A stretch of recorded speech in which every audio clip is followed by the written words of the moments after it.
that they focused on the most dangerous districts in Afghanistan first, where the poor security made it virtually impossible to purchase amount for all orders paid in the digital currency. Call Roberts & Roberts Brokerage today for knowledgeable advice on buying and selling precious metals and a forward-thinking approach to new technologies. 800-874-9760 or visit online at rrbi.co.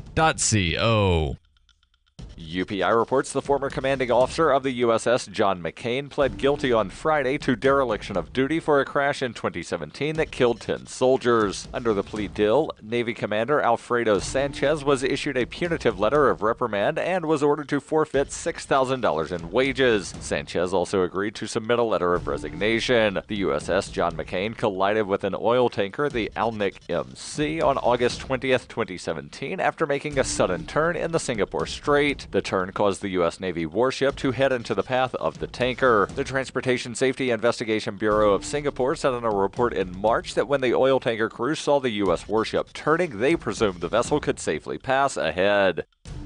Are you looking for a cryptocurrency that has a focus on users and usability? Then look into Zencash. Zencash has the ability to use both transparent and shielded transactions, with shielded transactions using zero-knowledge proofs. Zencash features global governance with inclusive decision-making, reliable funding for continuous improvements, and documentation and wallets in many languages that are available for Linux, Mac, Windows, and Android devices. Learn more at Zencash.com. That's Zencash.com.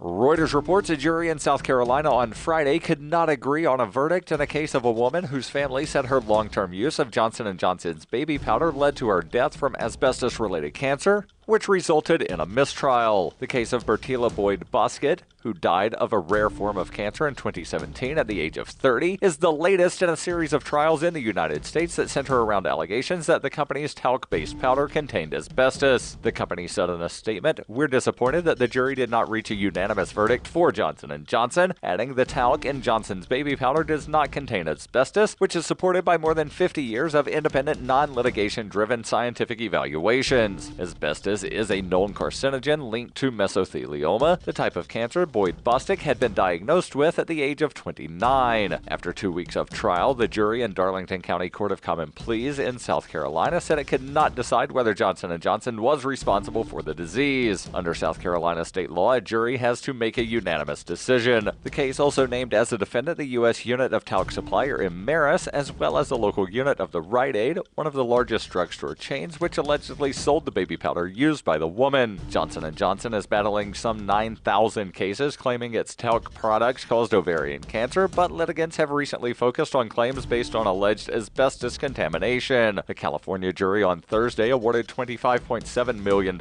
in damages to a woman and her husband over allegations that the company's baby powder had caused her mesothelioma. A New Jersey jury in April ordered Johnson & Johnson and Imeris Talc America to pay $117 million to a man who alleged he developed mesothelioma due to asbestos exposure from talc-based products. The company won the only other asbestos-related trial in November when a Los Angeles Superior Court jury ruled in their favor.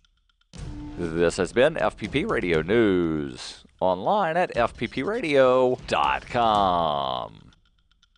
If he looks different than the other students on this college campus, it's because he's only 13 years old. But the amazing young Tyler is already consuming alcohol on the level of someone twice his age, and his talents have gotten him accepted at Ohio State University. We are lucky to be joined today by the little prodigy himself, along with Tyler's parents, Jack and Christine. Good morning, guys. Thanks for having us. Tyler, most kids your age are in middle school and probably think that alcohol doesn't taste good, but not you. Yeah, I like to drink liquor or beer or whatever. There's way more beer at college than at my house. I'll bet there is. Your professors and classmates, everyone there at OSU says you just fit right in. You must have a lot of new friends. Yeah, I'm just like everybody else. I go to class, I show up wasted, I leave early. Wow. So many impressive moments. You're active in a fraternity. You've streaked at 4 baseball games. You've broken an arm falling off a house. You've even made the wall of shame at O'Hooligans. That night was stupid crazy. That was a special day. This is the Onion News Network.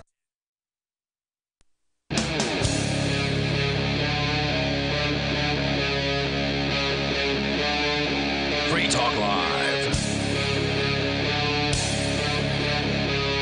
This is Free Talk Live, and you're welcome to join us here and invited to call in toll-free on these numbers, 855-450-FREE, like freedom. That's 855-450-3733. You can bring up anything that you want. Of course, we always bring stuff to the table that we think you might find interesting. With you tonight, it's Ian. And Mark. Also, we've got Skype at Skype username LRN.FM, so feel free to call us there. And there's also our Discord on-air call-in line room over on our Discord chat server at discord.lrn.fm. So jump in however you want to add in to the discussion. There's been a story I've been holding on to here for a little bit about public governments looking at your Facebook posts, your social media posts, your Twitter posts, and databasing them and using them perhaps to learn about you. And then also, Mark, you've got a story about Mark Zuckerberg, who is the head of Facebook. He's now being questioned. He was questioned by the U.S. government in D.C. at some point within the last few months. Right. Now, apparently, he's gone over to the European Union. Yeah, it's time for his pillaring there. So do we want to start there? Do you have that story ready? Yeah, I'm ready to go. So here from Observer.com, Mark Zuckerberg skirted again monopoly questions, infuriated EU lawmakers. Mark Zuckerberg probably brought the same written statements that he had to the U.S. Congress last month to Brussels for Tuesday's testimony in front of the European Parliament. But unlike their U.S. counterparts, lawmakers in the EU couldn't be less impressed. So the EU's pushing through more privacy stuff on the internet. It's a bunch of crap. Yeah. Well, what do you mean? Well, I've been getting email after email after email after email the after privacy email. policy thing? I mean, my God, it has been so annoying. It's like every corporation in the world that you've ever possibly, created an account for or whatever in your entire lifetime that has your email in a database is now just reaching back out to let you know how obedient they are. Well, they pretty much have to. I mean, what else are they going to do? I would ignore it personally, and I am ignoring it. So the EU can go pound sand as far as I'm concerned. So you aren't going to put out any kind of privacy policy for Free Talk Live people, right? Nope. Okay, great. Not going to do it. I will say this, though. I don't think the EU is going to really do much to us from there.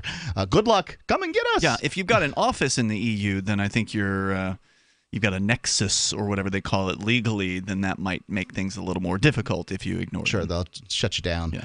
They can always go in there and that's what governments are, right? They're organizations that have little small armies that they employ to do things, and that or large armies for that matter. So is that what this was about? He was there to talk about their privacy policy? Yeah, or? it's basically coming down to that. It's the Cambridge Analytica thing and all that stuff. And more or less, whenever these EU folks get Zuckerberg in place, they want to ask him questions about Facebook being a monopoly, right? It's not. It clearly isn't. By the definition of what a monopoly is. Yeah. Mono meaning one. Opoly, whatever the heck that means, right? I mean, it's pretty clear that it's not a monopoly. I mean, it doesn't take. If there are competitors in the market, it's not a monopoly, right? And there are. What I found most ironic about this is I was watching some of this stuff, and I think that Zuckerberg did better. I'm not on Mark Zuckerberg's side or anything. I don't like Facebook. Right. I just don't think Facebook's that, I'm over Facebook, more or less. It's not that I don't go on it or anything like that. I just don't, I don't find it as compelling as I once did. Yeah. But that these people who are literally part of monopolies, or at least cartels, right? Mm-hmm. These are a state is an organization that is defined by a monopoly privilege on the use of violence in a given landmass.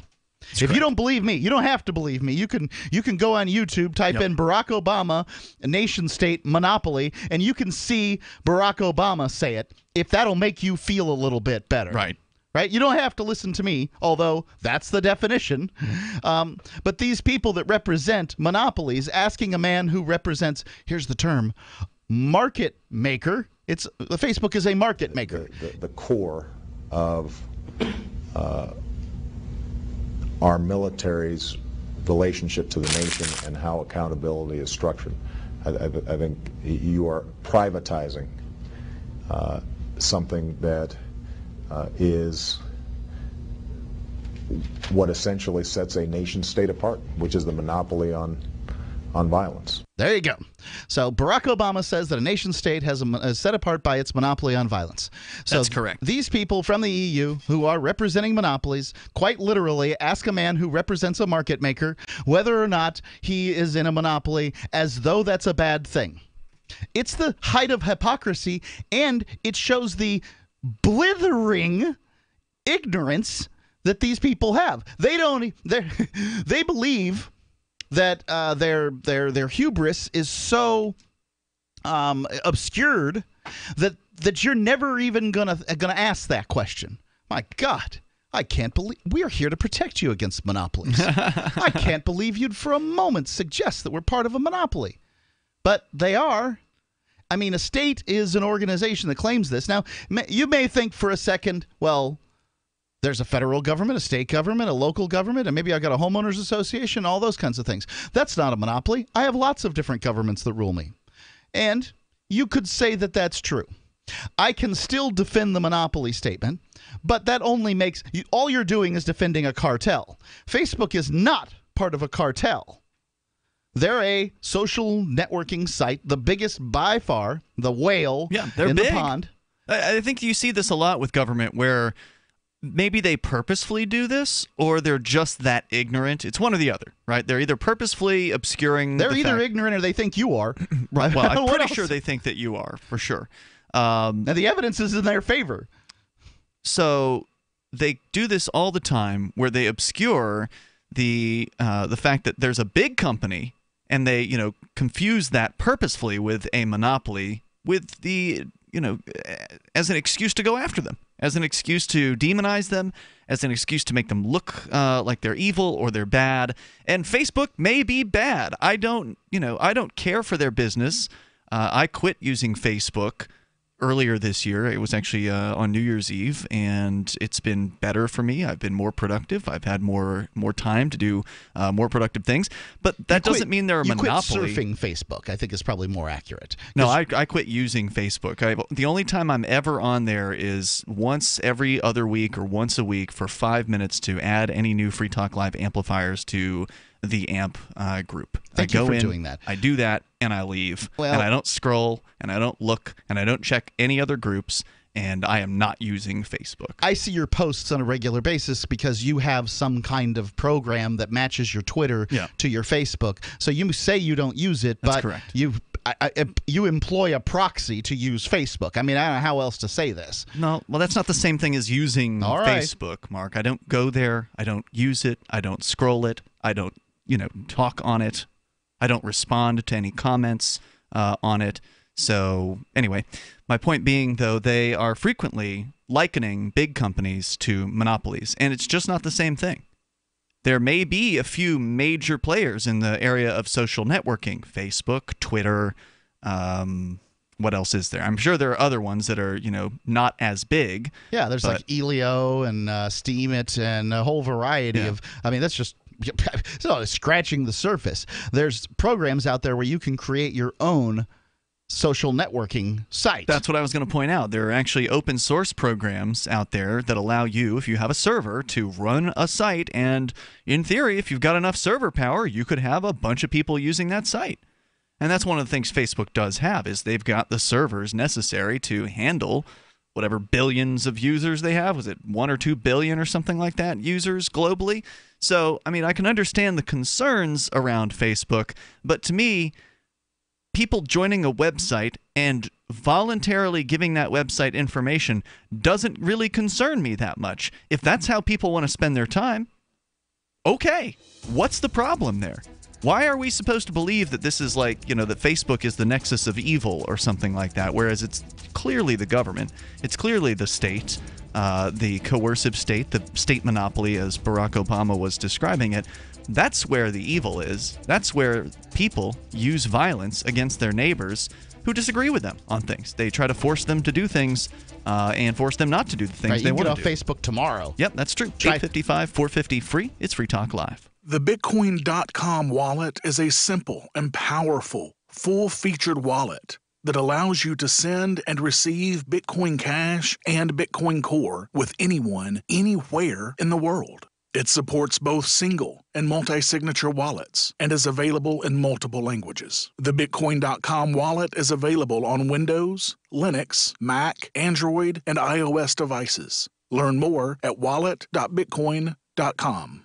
I've said it many times on air, and I'll say it here. The New Hampshire Liberty Alliance is one of the most important organizations for freedom in the world. New Hampshire is ground zero for freedom, and the NHLA is the best organization at promoting effective liberty activism. This ad is sponsored by Free Talk Live, and I, Mark Edge, am a lifetime member because I believe in the NHLA. Please check them out at nhliberty.org. Not everyone can move right now, but you can support the cause. Donate top cryptocurrencies or old-fashioned U.S. dollars, nhliberty.org. Visit their website and see what they're all about, nhliberty.org. Imagine this is you. You're working late when you get an alert on your smartphone. Your motion-activated Blink security camera picked up something at home. You pop open your Blink app and see the silhouette of a man peering through your kitchen window. The job of a home security system is to help stop crime. Get 3 Blink cams for way less than the other guys, plus an extra 15% off. Visit blinkprotect.com/FTL, like Free Talk Live. blinkprotect.com/FTL to save 15%. Cryptocurrencies are successful because of good technology. The liberty-loving voluntarists who founded Zencash in 2017 took the best tech, like zero-knowledge anonymity and decentralized autonomous organizations, and are creating a secure platform for money, messages, and media that can be sent to anyone, anywhere in the world. Zencash is a cryptocurrency dedicated to peace, anonymity, and decentralization. Find out more at zencash.com. That's zencash.com. Free Talk Live. Are you saying there's something wrong with a gay couple adopting children? Absolutely. What could possibly be wrong about that? Then the children are going to be raised by queers instead of by, You are homophobic, aren't you, Tom? No. I think so. But anyway. What's wrong with them being raised by gay people? Because gay people are unfit to raise children. How dare you? I object a lot. I had a friend who was adopted by gay parents, and he grew up just fine with completely normal values, and he's a very normal, functioning member of society. I've met plenty of gay people in my time who I thought would make fantastic parents and would be far better parents than many of the white trash parents that are out there raising kids today. Tom, do you know any gay people? I try not to, but... Yeah, well, that figures. And you're about done. Thanks for the call. Free Talk Live, 7 nights a week from 7 to 10 Eastern, live on the Liberty Radio Network at LRN.FM.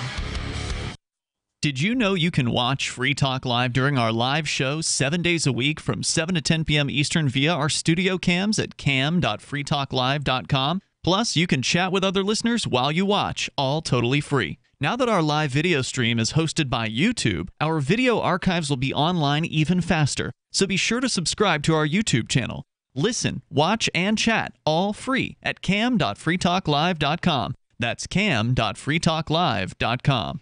We've all heard about blockchain assets like Dogecoin, Ether, and Ripple. Bitcoin isn't the only player in the blockchain game any longer. And for those of us wondering how to get our hands on these digital assets, finally, there's a solution. Shapeshift.io allows you to buy and sell between your digital assets and Bitcoin instantly between your own digital wallets. I've used it with ease. Shapeshift.io. There's no account or email address needed. You send them the crypto you want to sell. They send back the crypto you want to buy. It's that easy. Shapeshift.io.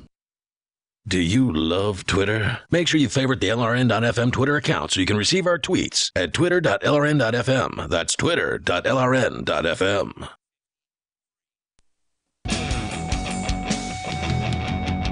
This is Free Talk Live. You can dial toll-free. Join us here on the live Saturday edition of the program. You don't have to talk about social media and whatever controversies exist there. And there's another one, this story about the West Sacramento gathering information on you.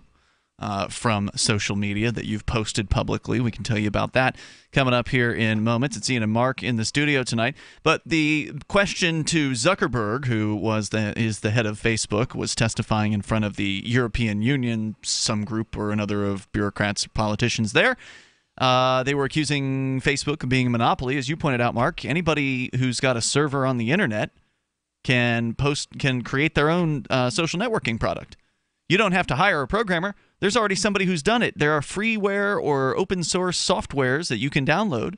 And I've had my tech guy install one just because I wanted to test it out. We've got an activist movement here in New Hampshire, and people seem to love social networking. But the idea of having your own social network is, I think, a little bit more interesting than using some mega corporate option out there, rather than giving them your information and basically giving them the ability to sell advertising to you, or to sell advertising to companies that are then going to advertise to you, which of course is their business model. You could just do your own thing and not have any advertising on your own site if that's what you wanted to do. And in fact, Liberty.menu has its own bit of a social networking aspect to it. We talk a lot about Liberty.menu here as a location where liberty-minded folks, libertarians and voluntarists and liberty-loving anarchists can go to list their business. So whatever entrepreneurial activities you're involved in, you can put up your listings on Liberty.menu. It maps you according to where you are physically in the world, and then other liberty-minded folks can go there and find you. Maybe they didn't know you were freedom-friendly. They didn't even know you existed. Well, now they can because of Liberty.menu, and there is kind of like a friending system and a little bit of a social network built into that site. So, again, not a monopoly when it comes to Facebook. They're big. They might be bad, but they're not a monopoly. Go to Liberty.menu if you are an individual who rejects the initiation of force and agrees to abide by the ethics of the non-aggression principle. That's Liberty.menu. And it's also not just for business owners, but for events coordinators who want to list their events and have other libertarians see them, and also digital content creators. So get on over there. It's free to use, Liberty.menu. So we were just kind of generally talking about I don't know if there was anything else, Mark. I don't think you said there was, but from Zuckerberg versus the EU, or they're trying to hammer him and try to get him to admit that Facebook's a monopoly, which it's not. I can't imagine what the EU thinks they're going to do to Facebook.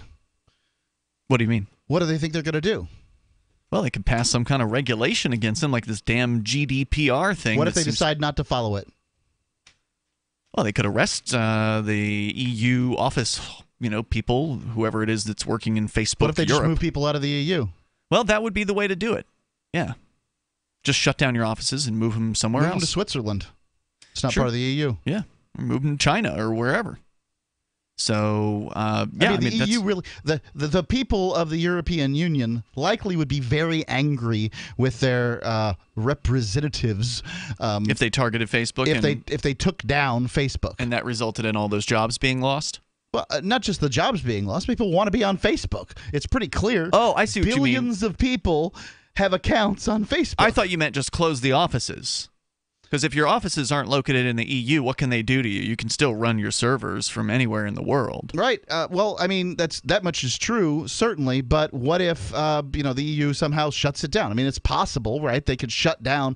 China shuts down all kinds of parts of the internet, so the EU could shut down Facebook. They could try to block it. Yeah, that's true. Or they could just make Zuckerberg so angry he just stops delivering Facebook to anybody who lists their address as anything of any one of the countries that's part of the EU. They could. And then what? I mean, congratulations there, Hans. You've managed to really get your constituents angry at you. Yeah, well, I mean, if Zuckerberg were the type of person to want to go up against the government, he certainly has some resources that he could deploy and that he could use in strategic manners like you're suggesting. But I don't know Zuckerberg, and I haven't really read a whole lot about him, but the little bit that I have read suggests that he loves the government too. So that's why he's going around and answering their questions, right? Because if the EU sent you an invitation to come talk to them about, your Free Talk Live monopoly or whatever, wouldn't you just ignore them? I don't know what I'd do. I might go chit chat with them just to see if I could get something of value out of them. I don't know. What would that be? I don't know. Maybe some pictures. No, I don't maybe think some so. good video.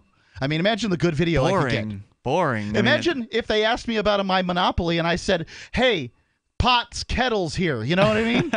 Let's talk about your monopoly here for a second. But the danger is, if you put yourself in their hands, they could arrest you on some sort of charge. Can you imagine what would happen to Free Talk Live if Luxembourg decides to throw me in prison? That would be so awesome. It's true. Our listens do tend to go up when one of our hosts gets arrested. And those wussies over there, they don't know how to run a jail. Come on. What am I going to have? Color television? Probably servants putting soup in my mouth. It's better than I live now. You think so? Yeah. I don't know about that.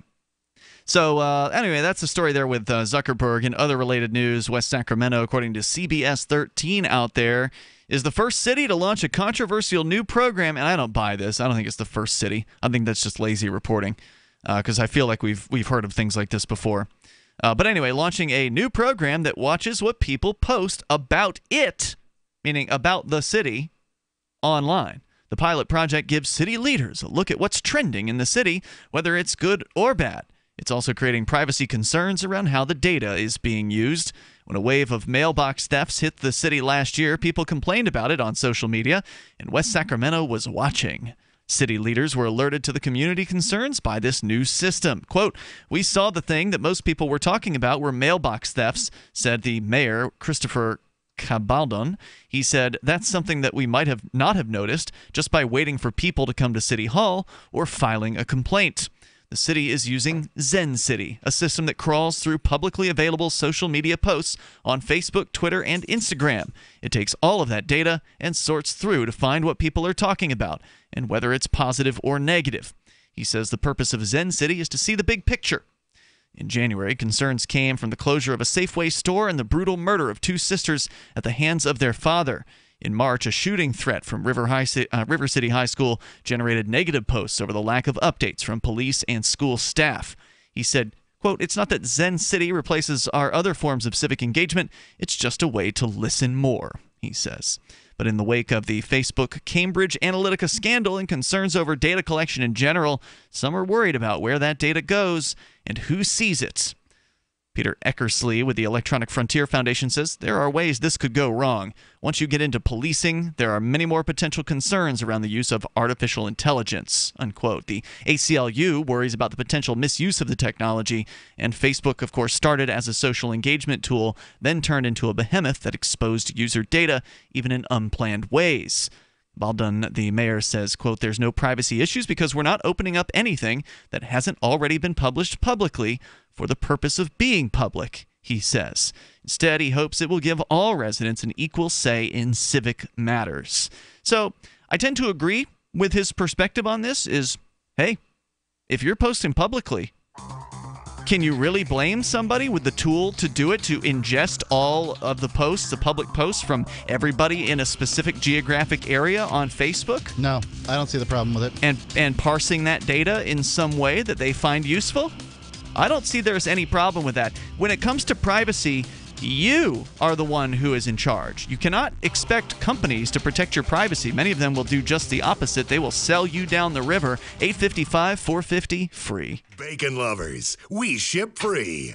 Try our amazing bacon. No refrigeration required. Proprietary value-added packaging provides 10-year shelf life and protects the leanest, thickest, center-cut, fully cooked bacon in America today. Ready to eat right from the pouch or warm and serve. Savory and delicious. Wholesale price for your everyday use. Order today at readytoeatbacon.com. readytoeatbacon.com. It's a no-brainer. A Big Berkey water filter is the one you need, period. You need a water filter that removes chlorine, fluoride, pharmaceuticals, BPA, and other endocrine disruptors, pesticides, bacteria, viruses, and much more, right? And does it all at only 2 cents per gallon. Get the original and most trusted name in gravity water filtration, Big Berkey. And now GCN listeners receive 5% off ceramic filter systems using code GCN. Call or click 1-877-99-BERKEY or BigBerkeyWaterFilters.com. That's 1-877-99-BERKEY. Is spreading the message of liberty, cryptocurrency, and peace around the globe worth $2 per month to you? As you may already know, in addition to our internet feed, LRN.FM broadcasts on free-to-air satellite across North and Central America, as well as Sub-Saharan Africa. And we've been available on satellite for free 24/7 since 2010. The LRN.FM free-to-air satellite signal is reaching some of the most oppressive regimes in the world, and there's no doubt our ideas are making an impact. You can learn more about the channel's impact by watching the 3-minute video at fund.lrn.fm. If you'd like to help free minds globally with our ideas of liberty, cryptocurrency, and peace, you can donate as little as $2 per month via fund.lrn.fm. You can help us continue and expand our satellite broadcast to multiple continents. Visit fund.lrn.fm today, and thank you for your help. Don't forget to share the link on social media. That's fund.lrn.fm. When you hear the word lobbyist, you probably think about greedy corporations, but not all lobbyists are the same. Some are fighting for the freedoms you hold dear. Liberty Lobby LLC is doing just that in New Hampshire, working hard to represent you, not some special interest group. You can help by going to libertylobby.info, where your contribution will give us the tools we need to ensure that your voice is heard. Visit libertylobby.info today to find out more. Did you know we've taken our LRN.FM telephone listen line to a new level with the LRN.FM audio on demand line? Now you can call 712-770-8447 anytime and listen to LRN.FM's live feed. And you can listen to a bunch of our original shows on demand. Long distance fees may apply. Just dial 712-770-8447 and choose from the menu. 712-770-8447. Hi, I'm Derek J. I don't want a politician to represent me. To me, government is the idea that one group of people can coerce everyone to comply with an edict or face increasing punishments up to and including death. Despite perhaps the most noble of intentions, the best government services are a far cry from what could be provided for by voluntary interactions. Besides, the people who call themselves the government wage wars and put peaceful people in jail for crimes involving no victims. If Starbucks used some of its money to drop bombs, I wouldn't shop there. So why would I support the American empire? The empire does not require my consent. Derek J's Victimless Crime Spree. Watch it for free and order the Director's Cut DVD at victimlesscrimespree.com. That's victimlesscrimespree.com. You can put the Liberty Radio Network on the air in your area. Visit broadcast.lrn.fm to learn how. Broadcast.lrn.fm. It's Free Talk Live Saturday edition of the program. You can talk about whatever's on your mind. We started talking about Facebook. On the way here, Mark, you found a story about millennials and their belief in socialism. We will discuss that. Of course, you can take control of the airwaves here. Our number is 855-450, free like freedom. That's 855-450-3733, or Skype in at Skype username LRN.FM.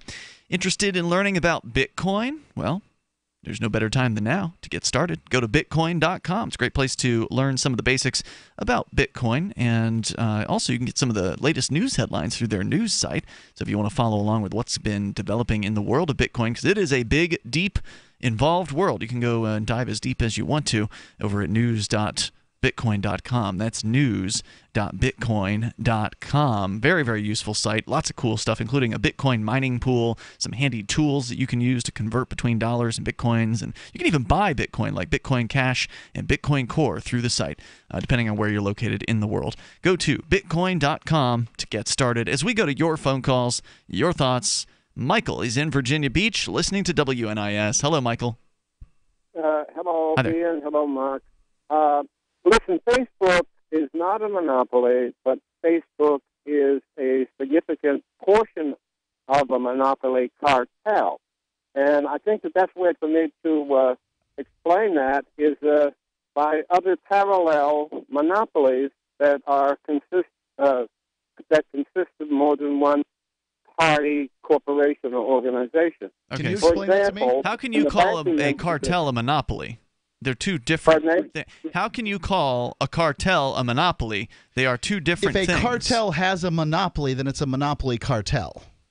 But the cartel is a group of organizations. No. If a cartel, right? A cartel is an organization of organizations. Right. And if that organization of organizations has a monopoly, it's a monopoly. All right. So he's used the term anyone can break correctly. the cartel at any time they want to. That doesn't. Okay. I'd like to you to tell me who's part of this cartel. That's Michael. what I'm more interested in, Michael. Are you hearing me? Because you're very low. We hear you loud and clear. I'm not sure what's going on your end. Who's in the cartel? Well, let me just give you some parallels. And or don't answer my question. Yeah, that doesn't answer the question. Pardon me? That doesn't answer the question. He Who's asked in the cartel? You made the claim that there is a cartel and that Facebook is one of the members of the cartel. Presumably other social media are in the cartel. We'd like to know who. Well, anybody that uses that platform of information to earn money. Anybody that uses a platform of information to earn money. So basically, every website that gathers information and then sells advertising. No, what he's talking about is the people on Facebook, the plugins and those sorts of things. I don't think that's what he's talking about. Yeah, that's what he's talking about. He's probably never used Facebook. Michael, have you used Facebook? No, but I'm familiar with someone that's very close with one of the founders. All right, so you can't answer a question of who's in the cartel by saying anybody that blah, blah, blah. If there's a cartel, it has specific members. And by the way, you're yelling. I don't know if you're yelling into your phone, but it's really hard to when you, I don't know, you need to back away from your phone. I'm sorry. So what were you saying? Okay, can you hear me okay now? Yes, go ahead. Okay. Let me just give you a couple of other examples, and then you'll get my point. Let me give you two more. I said the banking industry has a monopoly in the form of the Federal Reserve System, even though non-Federal Reserve banks outnumber them greatly and have much larger resources than the Federal Reserve Bank. They still operate as a virtual monopoly. Now, what are the non-Federal Reserve banks? Are you talking about other central banks in other countries?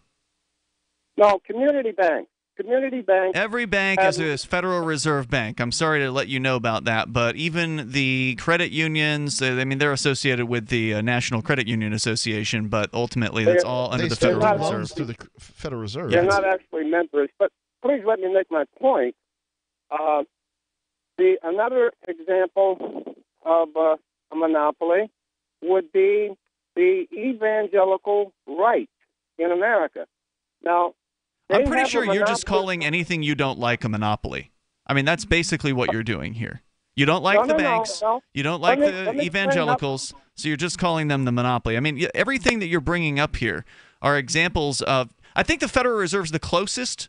Of all of his arguments so far, the Federal Reserve is a monopoly over the creation of legal tender in the United States, basically. Yep. And all of its member banks and credit unions are essentially underneath the arms of the Federal Reserve. They only exist at the pleasure of the Federal Reserve. If the Federal Reserve doesn't want you around, you're not going to be a bank. If you try to open a warehouse bank or something like that without Federal Reserve deposit insurance or the NCUA deposit insurance, you will be raided by the government and they will put a stop to you.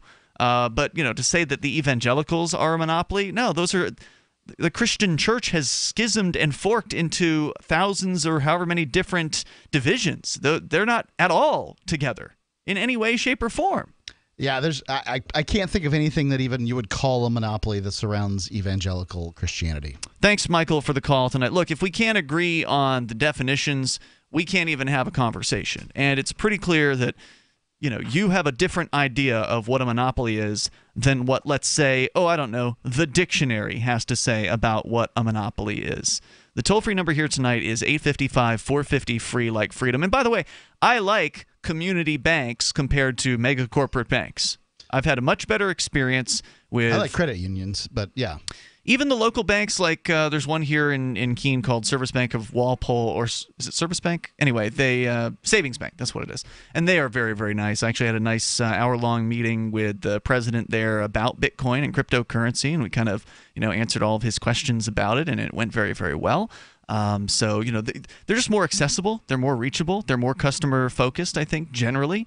And you're certainly not going to get the president of Nations Bank. What is it, Bank of America? Nope. To sit down with you. That's Hell no. You can't even talk to that guy.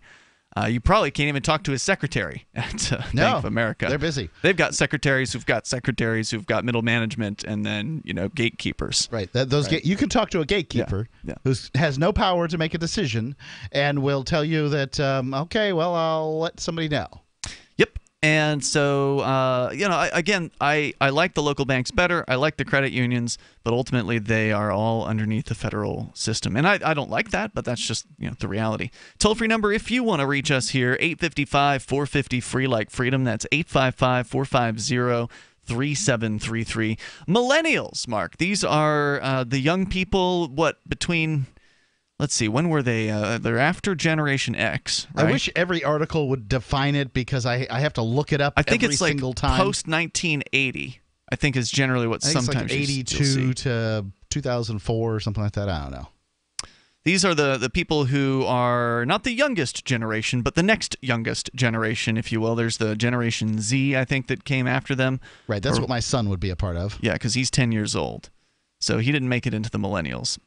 So what's going on with them now? Yeah, it says use early 80s as starting birth years and the mid-90s to early aughts as ending birth years. Let's generalize about age ranges and the people within them. Right. But I think that to some extent what we can say is young people prefer socialism.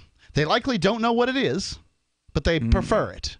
So anyway, the majority of millennials would prefer to live in a socialist, communist, or fascist nation rather than a capitalistic one, according to a new poll.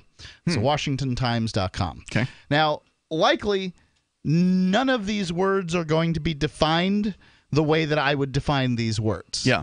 But, fine, let's go ahead and read. The Victims of Communism's Memorial Foundation's annual report on U.S. attitudes towards socialism, 58% of the up-and-coming generation opted for one of three systems, compared to 42% who said they were in favor of capitalism.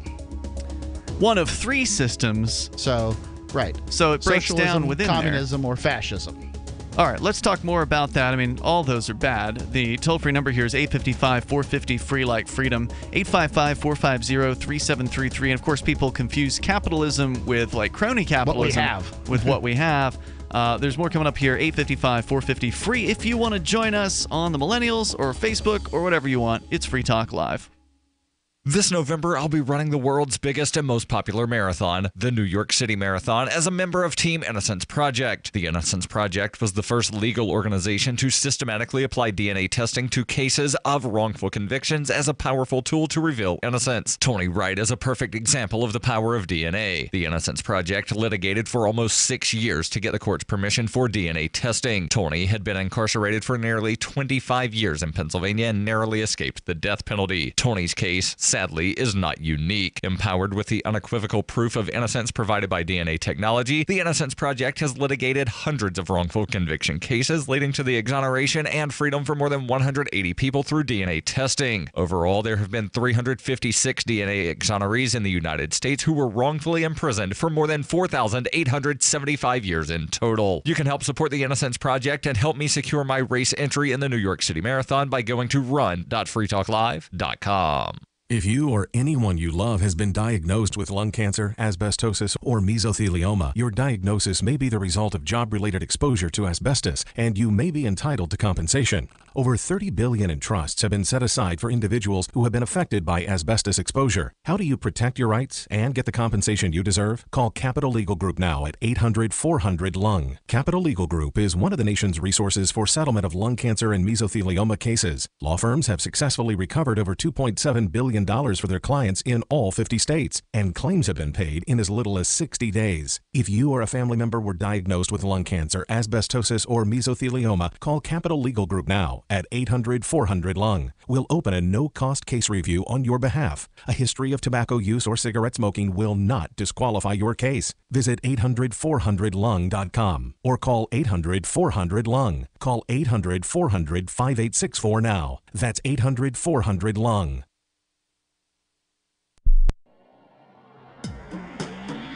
Free Press Publications is an independent, alternative media and publishing company founded in June 2009 with the mission of ensuring a free press for the freedom movement and is committed to spreading the message of peace, freedom, love, and liberty. FPP also gives new authors an avenue for publishing freedom-oriented material. FPP brings you daily news and commentary on the website fpp.cc, as well as a daily 5-minute newscast, FPP Radio News, and weekly news, views, and commentary in the FPP Freedom Minute and Peace, Love, Liberty Radio at fppradio.com, and the monthly newspaper FPP News at news.fpp.cc. Find FPP online at fpp.cc. That's fpp.cc, as in Creative Commons. If you want to know the latest about Free Talk Live before we go on the air, all you need to decide is how you want it delivered. It's your choice. Visit news.freetalklive.com. You can get emailed announcements and participate in contests via our email updates list. Plus, we have a Twitter account that you can follow and a Facebook page where you can become a fan. So visit news.freetalklive.com to get news about Free Talk Live as soon as it's announced and the way you want it delivered at news.freetalklive.com. That's news.freetalklive.com. Hi, this is Mark Edge of Free Talk Live. Michael W. Dean's book, User's Manual for the Human Experience, changed my life. In a culture that attempts to turn you into a compliant victim, this book gives you implementable steps on everything from how to be aware of your environment, walking down the street, to business, to how to handle a toxic person in your life. If you're a human, you need to read this book at least once. Go to Amazon and get the Kindle version, or paperback, or an audiobook of A User's Manual for the Human Experience. Help get LRN.FM into more ears. Visit promote.lrn.fm for a free bumper sticker, flyers, banners, graphics, and more. Promote.lrn.fm.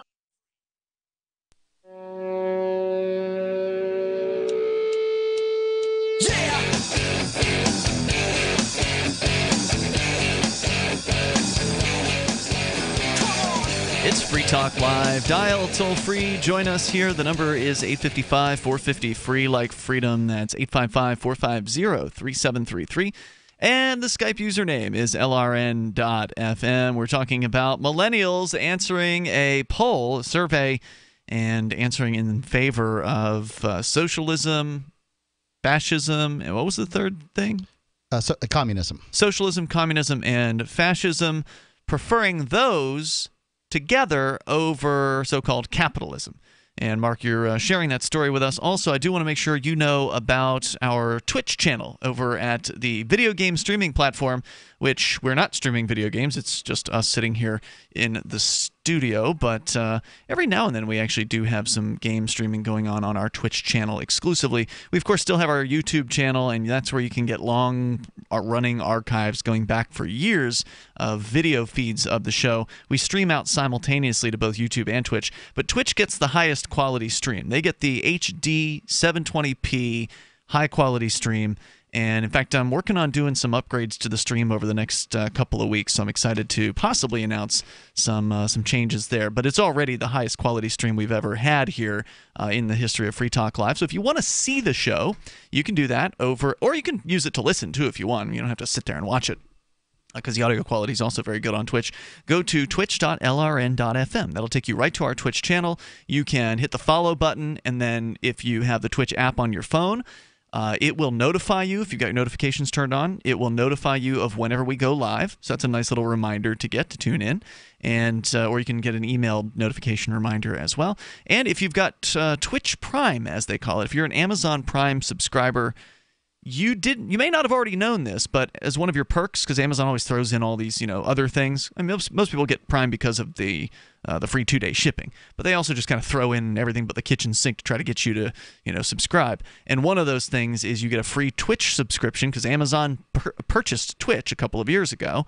You get one free subscription per month, and if you feel like using it on us, we sure would appreciate it. So you can do that. There's instructions on how. If you just go to twitch.lrn.fm, scroll down below our video feed, and you'll see some instructions there on how to do that. It's Ian and Mark with you here tonight. You're sharing a story from the Washington Times? That was Washington Post. Okay. Well, either way. You're right, Times. You're sharing a story? Go ahead. Washington Times, yeah. Yep. And the victims going on here is just talking about how millennials appear to prefer something besides what we have here in the United States. So the grass is always greener. Yeah. They're calling, I'm presuming you look at Venezuela, that we're calling what they have in the United States capitalism, okay? And which it's not. Presuming really. that they're calling communism what was, say, going on in the Soviet Union or Cuba or Mao Zedong's China. Well, we don't know how they asked the question. Right, we don't. Unless they tell you. Well, but even if you ask the question, if you don't define your premises, you don't have a conversation. And the problem is that people define these words very differently. Not very different, but differently enough that you don't know what you're talking about. Well, right. I mean, most people were raised to believe that sharing is a good thing. So on its face, something like communism sounds good to people who don't know anything about history. Sure. And what happens when you force people to share? Right, and that's basically what it comes down to. But the United States government is full of socialism. I mean, it's Social Security has it written right into the title. Yeah. Okay, and you don't get a choice as to whether or not you want to participate in Social Security. I hear the Amish don't have to, but that's about it. Yeah, I don't participate in it. Well, yeah, I mean, but if you work at a job, you don't have a choice. If you file taxes of any sort, you're going to participate in Social Security. Okay. And that's that, if you file income tax. Going on, the most popular socioeconomic order was socialism, beating out capitalism by 2 points, so 44%. Communism and fascism received 7% support each. Okay. Marion Smith, executive director of the Victims Communism Memorial Foundation, said that the report shows millennials are increasingly turning away from capitalism and towards socialism, even communism as a viable alternative. This troubling turn highlights widespread historical illiteracy in American society regarding socialism and the systemic failure of our education system to teach students.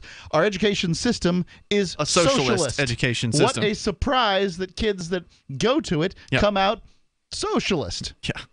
I don't know what else to say about that. To teach students about the genocide, destruction, and misery caused by communism since the Bolshevik Revolution 100 years ago. Millennials are more likely to prefer socialism and communism than the rest of the country. 59% of all respondents chose capitalism as their preferred arrangement, compared with 34% who said socialism, 4% fascism, and 3% communism. Well, I mean, don't they say, and I'm sure I'm going to butcher this, but didn't somebody say that when you're a young person, you're more likely to support socialism until you get into the real world, and then, you get a real education. I think Churchill is ascribed to it first, and I don't have the quote sitting in front of me, but basically, if you're not, if you're not liberal when you're young, you don't have a heart. heart. If you're not conservative by the time you're old, you don't have a brain. Yeah, okay. That sounds like it. And I'm not sure how Churchill was describing conservatism at that time, but he certainly was a war hawk. Yeah, so I don't support war, and I don't support conservatism, and I don't support socialism. I support freedom. So apparently you have to have a brain, according to Churchill. But I just don't know what it is that they're doing to define these terms, but I don't like any of them, and I certainly don't want. I can tell you when I've done phone polls, there's no definitions, because sometimes they'll call. There's randomly call. There's a landline here at the studio. Right. And sometimes the person who's asking the question certainly can't give you a definition because they don't know it. You get half the time it's not a person. Half the time it's somebody playing a person. Like, they have these systems now that are not robots, supposedly. They're supposedly being operated by a human being, but you can't actually talk to the human being. So it's like somebody on a soundboard, basically, playing clips. That's interesting. Yeah. That doesn't surprise me at all. But what that says, from what you're saying, is that socialism's brand went up during the Bernie thing that happened. I suspect you would have found similar results with Gen X when they were the same age as the millennials were.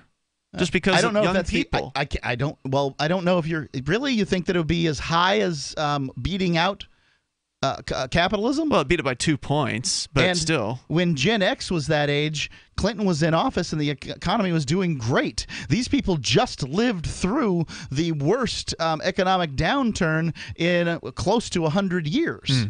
So I'm not surprised that they'd want something different. The thing is that Bernie was always pointing to places like Denmark and Sweden and stuff like that, places that have a very strong strain of capitalism running through them. Not Venezuela, where the government has nationalized hundreds of businesses and run them into the ground and run the economy straight up into the ground, and now you've got people that are hungry and can barely find food.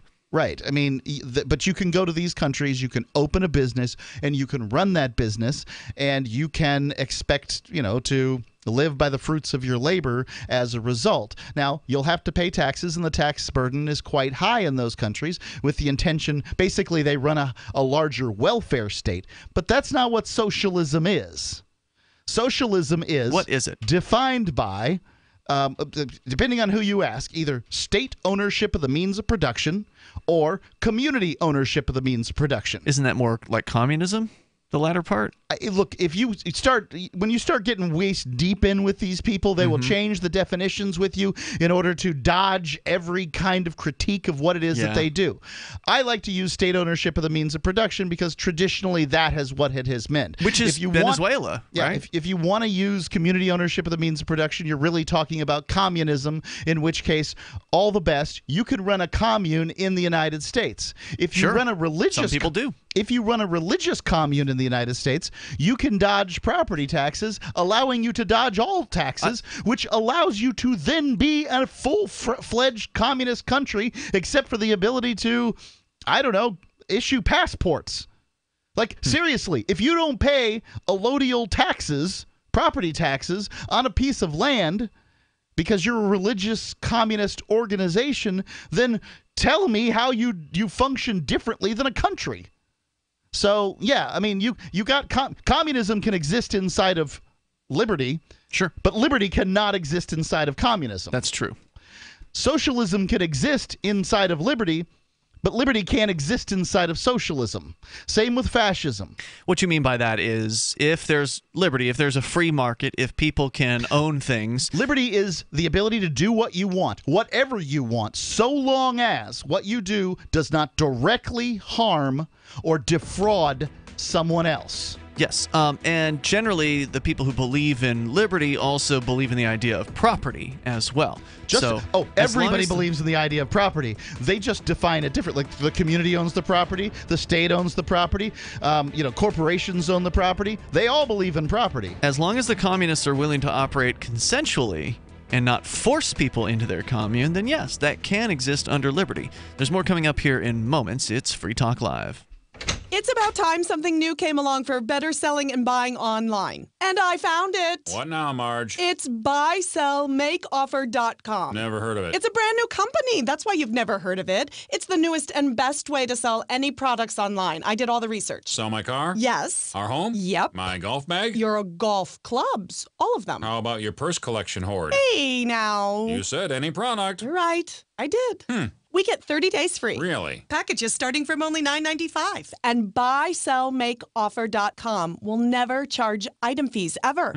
Never. And this is cool. Listen to this. You can even use Skype or video to show your items. That's cool. Yes. All we have to do is go to the website, sign up, and then load our stuff to sell. I love this site. Buysellmakeoffer.com. Buysellmakeoffer.com. You got it? Buysellmakeoffer.com. Buysellmakeoffer.com. Better selling, better buying. Are you sick of government lackeys who say you didn't build that? Are you tired of elitists who think you need a government permission slip for everything? Everything you do is an A to B conversation, and the government should see their way out of it. Create true free markets by adopting the BIPCOT No Government License. The BIPCOT No Gov license allows use or modification of any product, service, or software except by governments or government agents. Go to BIPCOT.org. That's Bravo, India, Papa, Charlie, Oscar, Tango.org. Some of you asked, and now we've delivered. LRN.FM's live Keene, New Hampshire studio shows are now streamed in HD on Twitch. Visit our channel at twitch.lrn.fm and give it a follow. If you have Amazon Prime, you get one free subscription on Twitch. If you use it on our channel, Twitch will give LRN.FM a monthly piece of your Prime subscription cost. So please watch, follow, share, and subscribe to twitch.lrn.fm. That's twitch.lrn.fm. You're listening to the live edition of Free Talk Live. Hour number 2 is next after the news here on the Liberty Radio Network at LRN.FM. Temporarily from Omaha, Nebraska, the gateway to the West, this is Daryl W. Perry, host of FPP Radio News for the weekend of May 26th through 28th, 2018. Silver is trading at $16.51 per ounce. Gold is valued at $1,302 per ounce. Zencash is trading at $37, and the average price of Bitcoin is $7,429. Antiwar.com reports the U.S. Special Inspector General for Afghanistan Reconstruction, SIGAR, issued a new report on Thursday. The report concluded that the 15-year, $5 billion Afghan stabilization program has been a failure. SIGAR concluded that the U.S. had unrealistic expectations for the timeline of stabilizing Afghanistan and that many of the programs they attempted actually backfired. The report said that the problem was that they focused on the most dangerous districts in Afghanistan first, where the poor security made it virtually impossible to follow through on building projects. When the U.S. withdrew from those areas, the programs ended outright. Other programs, which were meant to increase Afghan government control, backfired even worse. In giving the corrupt Afghan government control over more districts, they exposed those areas to much greater corruption. For over 40 years, Roberts & Roberts Brokerage has been a trusted source for buying and selling precious metals. Gold, silver, platinum, and palladium. They don't feed the banks. They're Bitcoin preferred and have removed the minimum purchase amount for all orders paid in the digital currency. Call Roberts & Roberts Brokerage today for knowledgeable advice on buying and selling precious metals and a forward-thinking approach to new technologies. 800-874-9760 or visit online at rrbi.co. UPI reports the former commanding officer of the USS John McCain pled guilty on Friday to dereliction of duty for a crash in 2017 that killed 10 soldiers. Under the plea deal, Navy Commander Alfredo Sanchez was issued a punitive letter of reprimand and was ordered to forfeit $6,000 in wages. Sanchez also agreed to submit a letter of resignation. The USS John McCain collided with an oil tanker, the Alnic MC, on August 20th, 2017 after making a sudden turn in the Singapore Strait. The turn caused the U.S. Navy warship to head into the path of the tanker. The Transportation Safety Investigation Bureau of Singapore said in a report in March that when the oil tanker crew saw the U.S. warship turning, they presumed the vessel could safely pass ahead. Are you looking for a cryptocurrency that has a focus on users and usability? Then look into Zencash. Zencash has the ability to use both transparent and shielded transactions, with shielded transactions using zero-knowledge proofs. Zencash features global governance with inclusive decision-making, reliable funding for continuous improvements, and documentation and wallets in many languages that are available for Linux, Mac, Windows, and Android devices. Learn more at Zencash.com. That's Zencash.com. Reuters reports a jury in South Carolina on Friday could not agree on a verdict in a case of a woman whose family said her long-term use of Johnson & Johnson's baby powder led to her death from asbestos-related cancer, which resulted in a mistrial. The case of Bertila Boyd Bosket, who died of a rare form of cancer in 2017 at the age of 30, is the latest in a series of trials in the United States that center around allegations that the company's talc-based powder contained asbestos. The company said in a statement, "We're disappointed that the jury did not reach a unanimous verdict for Johnson & Johnson," adding the talc in Johnson's baby powder does not contain asbestos, which is supported by more than 50 years of independent, non-litigation-driven scientific evaluations. Asbestos is a known carcinogen linked to mesothelioma, the type of cancer Boyd Bostic had been diagnosed with at the age of 29. After 2 weeks of trial, the jury in Darlington County Court of Common Pleas in South Carolina said it could not decide whether Johnson & Johnson was responsible for the disease. Under South Carolina state law, a jury has to make a unanimous decision. The case also named as a defendant the U.S. unit of talc supplier Imeris, as well as the local unit of the Rite Aid, one of the largest drugstore chains, which allegedly sold the baby powder used by the woman. Johnson & Johnson is battling some 9,000 cases claiming its talc products caused ovarian cancer, but litigants have recently focused on claims based on alleged asbestos contamination. The California jury on Thursday awarded $25.7 million in damages to a woman and her husband over allegations that the company's baby powder had caused her mesothelioma. A New Jersey jury in April ordered Johnson & Johnson and Imeris Talc America to pay $117 million to a man who alleged he developed mesothelioma due to asbestos exposure from talc-based products. The company won the only other asbestos-related trial in November when a Los Angeles Superior Court jury ruled in their favor. This has been FPP Radio News. Online at fppradio.com. But first, our parenting expert, Rebecca McCallum, is here with some advice. Good morning, everybody. Good morning, Rebecca. Now, Rebecca runs a popular parenting blog called Mom Magic. That's right. It's about the everyday parenting choices that could make a big difference on our children. Rebecca, I read the blog a lot. My first question is, who the hell do you think you are telling me how to raise my kids? You know, I have a degree in early childhood education, but my greatest education has been raising 3 beautiful kids of my own. Okay, Rebecca, what other bullshit do you have the nerve to share with us this morning? I talk about this in my book, and it does take a lot of effort, but parents really should teach their child a second language. My daughter Hazel and I are learning French together. Wow, you know, I'll bet a lot of moms watching right now are thinking, you. Well, I get that a lot, but the window during which language acquisition skills are at their peak is really whatever. very You know, small. I wish I had done that. You win, but guess what I just remembered? You're not my boss. This is the Onion News Network.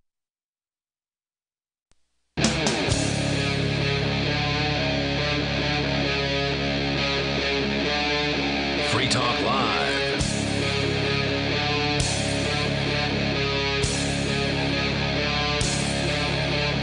It's Free Talk Live. We're kicking off the second hour of the program. On this live Saturday edition, we got plenty of time for you. If you want to join us here, you can bring up whatever's on your mind, although we've been talking about millennials and their interest in socialism, according to a recent study that found, was it 44% of millennials favor socialism, they say? Versus 42 that favor capitalism. And then there was like 7% that wanted straight up communism and 7% that wanted fascism. So those would probably be your like anarcho-communists or communists versus the, let's say, the alt-right or the Nazis, perhaps. But I guess. I mean. So you can join us on that topic if you like. It's Ian and Mark here. The toll-free number is 855-450-FREE. We've got Skype at Skype username LRN.FM. We've got Discord. The Discord on-air call-in line room is open and available to you over at discord.lrn.fm. It's a Washington Times survey. And Mark, you had more that you wanted to share. Yeah, well, first off, I'd like to say I'm not that fond of the term capitalism. Me neither. Either. So for one, I believe that I don't like all these isms. How about just freedom? Well, I mean, they're going to say libertarianism is an ism. So yeah, but freedom's just freedom. Well, frankly, what libertarianism is what atheism is to theism, right? So it's the lack of a desire to enforce your will on other people. People really, really believe it's neo-feudalism and a whole variety of other things that they'll say. Aren't there militant atheists, though?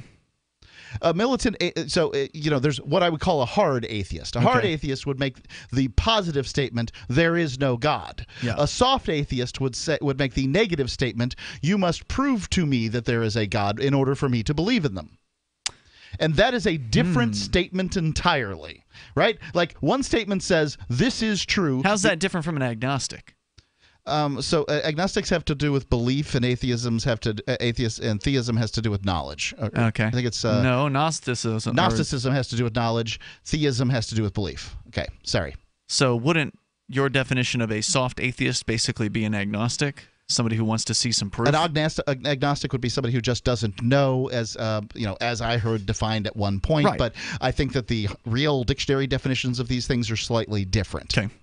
So anyway, all I'm saying is when it comes to government, that somebody who wants to enforce rule upon you, regardless of what that system might be, is responsible for proving that it is the best way that things can be. No, they don't. They can just use force. No, or they're just a might make right situation. That's what most of them are. If might makes right, you have placed yourself into a terrible position. Right. Whether they be socialists or communists or fascists, they are all statists. They are all people who want to have whatever concoction, version of the state that they've cooked up in their minds. Because whenever you point out the socialist failures, and the communist failures over time, whether it be the Venezuela failing now as we speak, or whether it be, the Soviet Union in the past, you can point all out these failures to these people, and all they'll always say is, oh, well, they just didn't do it my way. Well, they didn't do it my, favorite socialist thinker's way. With liberty, too. is if you tell a libertarian, well, they tried, freedom in this particular area and that particular area, and that's how we got the banking crisis and these kinds of things, then libertarians will do the same thing. We'll say that, look, the devil's in the details. And it's true, right? Like, there's one thing, the philosophy that people should be free to do what they want so long as they don't harm someone else. Yeah, but that hasn't been tried. But there's a path. Well, there hasn't, because you can't go from one to another because politics is a series of steps, right? And when you just have complete lack of rule, then somebody's always going to run to the strong man. So liberty isn't something that's going to spring up on its own. Afraid not. And it's not something you can get by incremental steps, one by one, because not in this lifetime. Politicians are always going to favor freedom for their friends and take the steps to free their friends, and then you're going to see this disparity in wealth and happiness and these sorts of things. And that's the difficulty. I think you can only create liberty by essentially cutting out some special economic zone and building a city with the intention of creating liberty. I just don't think you can do it otherwise. So yeah, that's the conclusion you've come to. I don't agree with it, but I'd be happy to see it succeed. I bet. I mean, who wouldn't? Yeah. But there you go. Ultimately, these isms are very confusing, and I don't like the term capitalism. I don't like the term socialism. I don't like the term communism or fascism. But apparently the millennials favor socialism, and I think it's largely just because Bernie Sanders' campaign did well. People that wouldn't call themselves socialists otherwise, especially if they knew what these terms meant, like the idea. You can't have property without some willingness to use violence, right? To defend it. Right. Yeah. So there's property. Property is the willingness to use violence to defend whatever you have. Look, I'm probably not going to kill somebody who wants to come in my house and steal my TV. But if they want to harm my family, I'm going to send them someplace where justice can be meted out by a greater being than myself. All right. They've brought violence against you. They've escalated the attack in that particular case. But I must admit that I benefit. I'm able to own a TV, even though I'm not willing to defend it with violence. I'm able to own a TV because there are organizations that will defend my TV with violence, i.e. the police. Whether I want them to or not, they'll do it. And there are people out there that'll shoot you over their television. So there's this sort of overarching societal conversation about I'll kill you over a TV, right? The person who's going to break into a home doesn't know that they're breaking into a home with the person who's willing to kill them over a TV or without a person who's willing to kill them over a TV. So when you accept the notion of private property, or a property generally, that this exists and that it's okay, then you're just talking about which ones of these organizations get to claim it. In the case of socialism, the state claims the property and then lets you have whatever it feels like letting you have. It claims the means of production, as it's known. And so everything that is made, the oil companies, the roads, the food, everything. We saw how bread lines worked in Russia. Yeah. They didn't. You're seeing it again in Venezuela. Right. And you see it in North Korea. But you can't tell a socialist. Well, you don't see it in North Korea. You can't see anything in North Korea. They won't let the media in. You have some notion as to the level of and in Venezuela, they'll arrest you if they catch you taking a picture of the lines. Yes, which is true. Socialists tend not to like news shown over what it is that they do. Right. But when you talk about socialism with somebody who supports socialism, they're going to steer you away from Venezuela. They're going to call that state capitalism or whatever. Really? The heck Yeah, I wonder that what a means. socialist would say about Venezuela. What are their excuses? Well, you know what there? Bernie says? I'm not answering that question. Really? Yeah. So Bernie Sanders will not answer that question. Okay. Just refuses to. How convenient. Yeah. So they use terminology like state capitalism to say, oh, no, that's not socialism, not what I mean. Then they point at places like Denmark and Sweden and, Northern Europe and say that, look, prosperity, this is great. What you're saying about Denmark and those places is that there's a lot of private ownership of business there, but there's socialist wealth redistribution programs. Yes, it's basically a large welfare state. The problem is when somebody becomes wealthy enough in one of those places, all they have to do is leave and they don't have to pay anymore.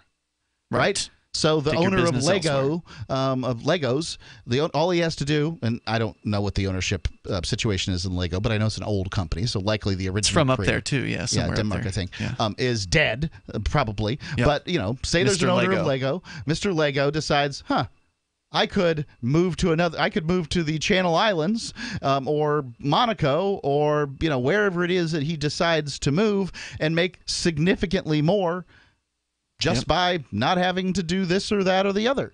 And that's what happens when these small geopolitical organizations claim larger and larger, more rapacious amounts of the fruits of people's labor. They're just, the big producers, your ballers, your marquee players, they're going to leave and go someplace else that offers them a better deal. Everybody's a free agent. Unless, of course, there's a big wall that keeps them from leaving.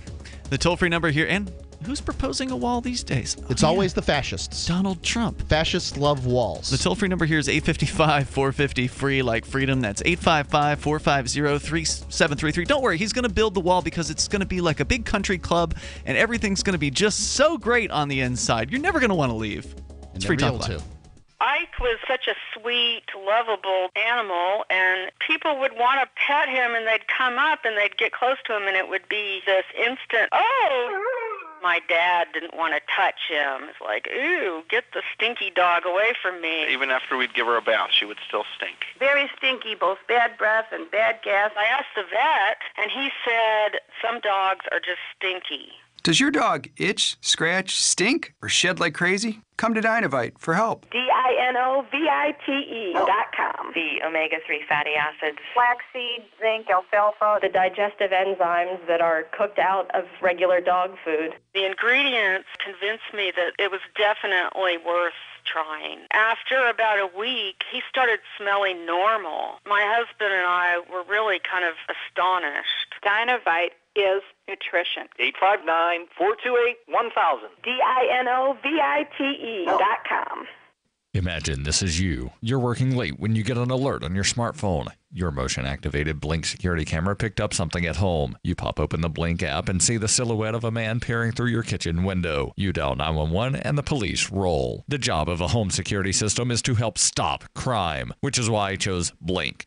Get 3 Blink cams for way less than the other guys, plus an extra 15% off. Visit blinkprotect.com/FTL. blinkprotect.com/FTL. Zencash is an end-to-end encrypted system with zero-knowledge technology over which communications, data, or value can be securely transmitted and stored. With over 7,500 secure nodes, Zencash has one of the most distributed node systems of any cryptocurrency. Zencash is a platform for cryptocurrency and communications built by voluntarists for voluntarists, with the ideas of voluntary interaction being written into the white paper no less than half a dozen times. Learn more at Zencash.com. That's Zencash.com.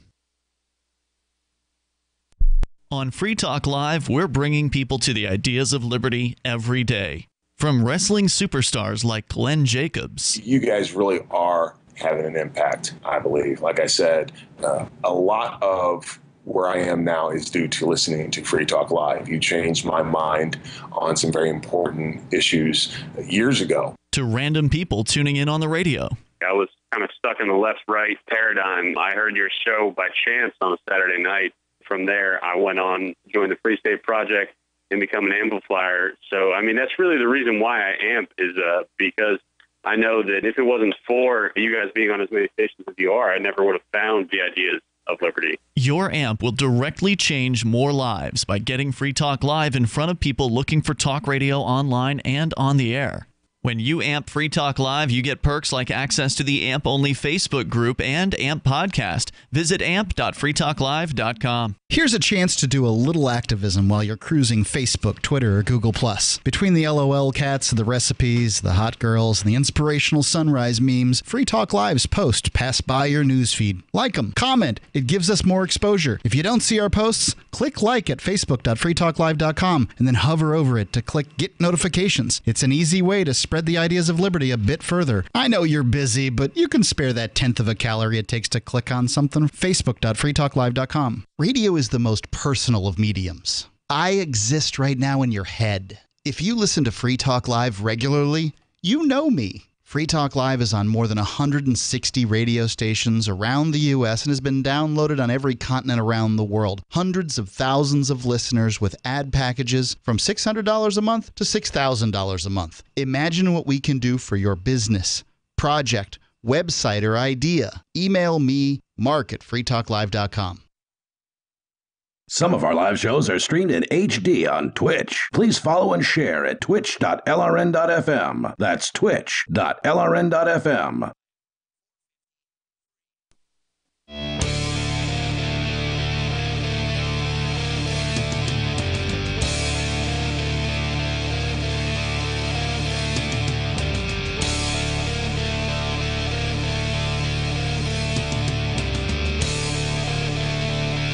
It is Free Talk Live. You can bring up what you want. The toll-free number is 855-450-FREE, like freedom. That's 855-450-3733. We've got Skype as well. The Skype username here is LRN.FM. And joining you in the studio tonight, it's Ian. And Mark. Also, if you want to reach people with the ideas of liberty, you can do it from the back of your car with LibertyStickers.com. You can reach thousands of people with a bumper sticker, and you know that people love to read them, so check out the vast selection of witty, poignant, pithy, and downright bombastic, liberty-oriented messages at LibertyStickers.com. Again, that's LibertyStickers.com. Mark, you've been sharing with us some disturbing numbers, but ultimately not really that surprising, of young people in the United States, the so-called millennial generation, where 44% of them saying they would prefer a socialist economy, if you even want to call it that, because down in Venezuela, where the government has nationalized industry after industry after industry and run 70+% of them into the ground, and they're operating in the red, with presumably they're staying open because of government subsidies. I'm not real sure about that, but they're doing terribly. You know, there's your socialism for you. That's what you want. Head on down there. Enjoy the people's paradise of Venezuela. Those that support the ideas of socialism or communism would claim that you're building a straw man, right? They would say that what's going on in Venezuela is what is called state capitalism, and that it is destined to fail, which is... I'd like to hear the definition of state capitalism. Anything that has failed up to this point. That was called socialism? Yes. Everything that's been called socialism up to this point that has failed is state capitalism. Okay. And, you know, I mean, they've got a difficult row to hoe in the sense that they're trying to revive this terrible terminology out there that's been, you know, trotted out for many years, and it was destined to fail from the beginning, because the fact is government's an organization of people who are not responsible for their actions. Generally, they're not responsible.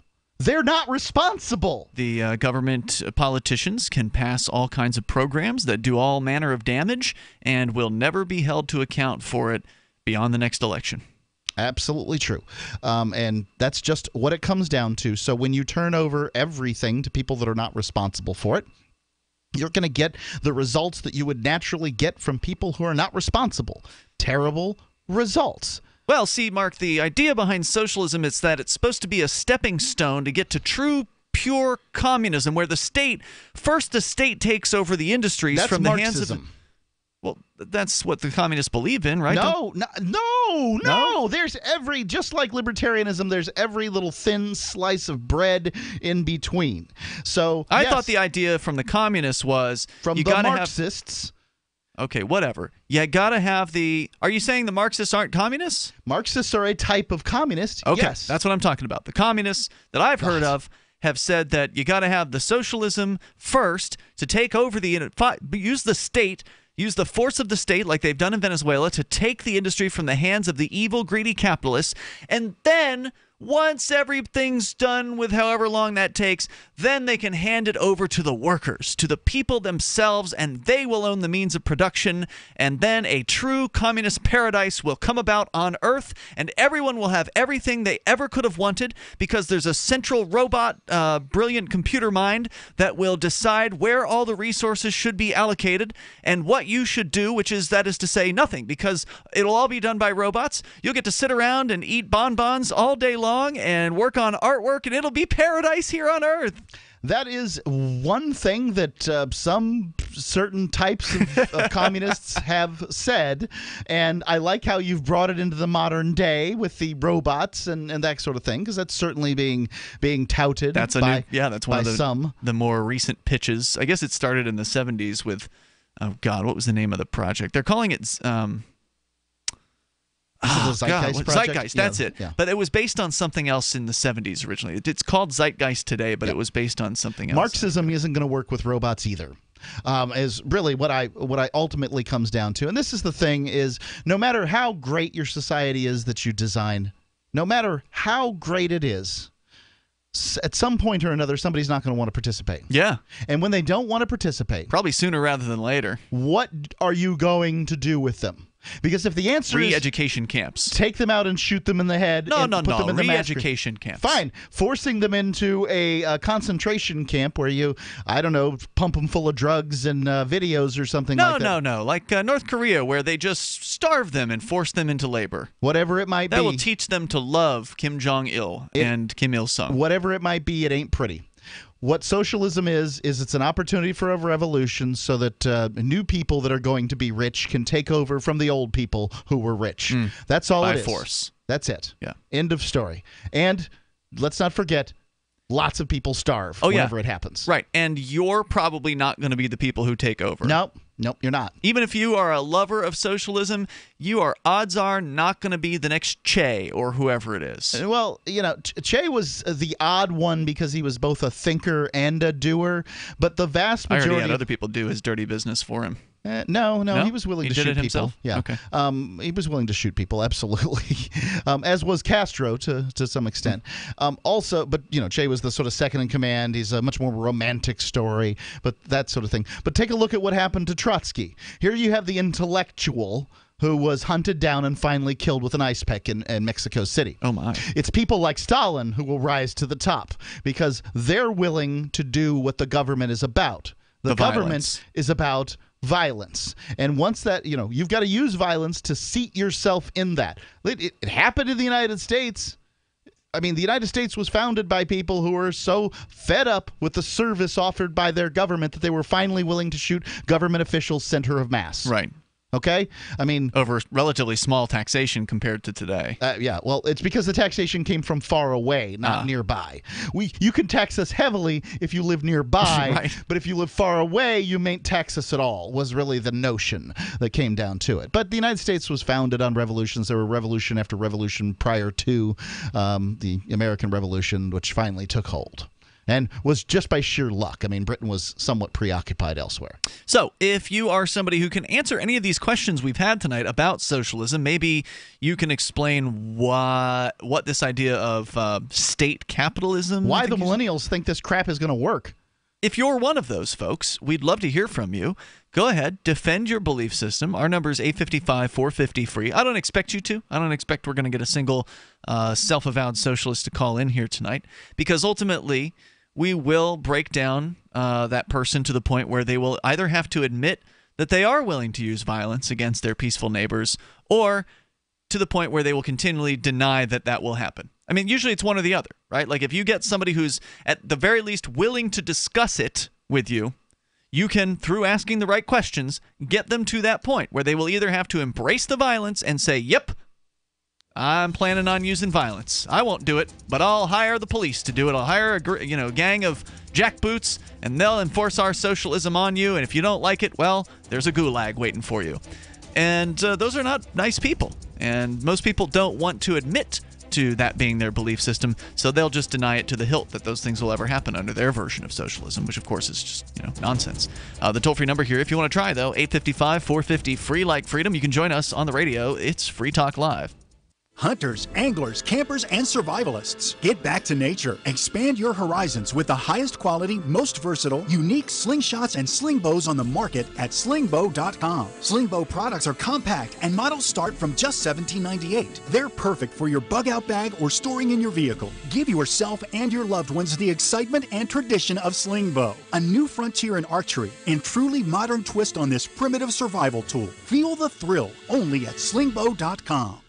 This is Fred. Hi, I'm Fred. Fred's a repeater. I tend to repeat. Fred has a business. I do have a business. And a problem. Fred repeats the same tired advertising over and over, and now it doesn't work. Over and over. But Fred is about to see a vision. I'm seeing a vision. Advertising on the Genesis Communications Network is the smart way for Fred to reach his potential customers with the most affordable national advertising rates, period. Get started today with GCN, the Genesis Communications Network. Just email advertise@gcnlive.com. The Free State Project has reached its goal of 20,000 liberty lovers who've pledged to move to New Hampshire and get active to achieve liberty in our lifetime. Perhaps you're trying to figure out what part of New Hampshire should be your destination. If so, consider Keene. You'll find more than 150 reasons to move to Keene at move.freekeene.com. Keene is famous for its historic, publicity-generating activism, as well as being the liberty media capital of the world. It's home to freekeene.com, New Hampshire's destination for liberty activism, news, and opinion. For years, we've been compiling over 150 reasons to move to Keene at move.freekeene.com, where you'll learn about some of what's happening here and what makes Keene a great place to live. If you love liberty, you'll probably enjoy anywhere you end up in the Shire. But do your due diligence first. Please visit move.freekeene.com for the full list of over 150 reasons to move to Keene. That's move.freekeene.com.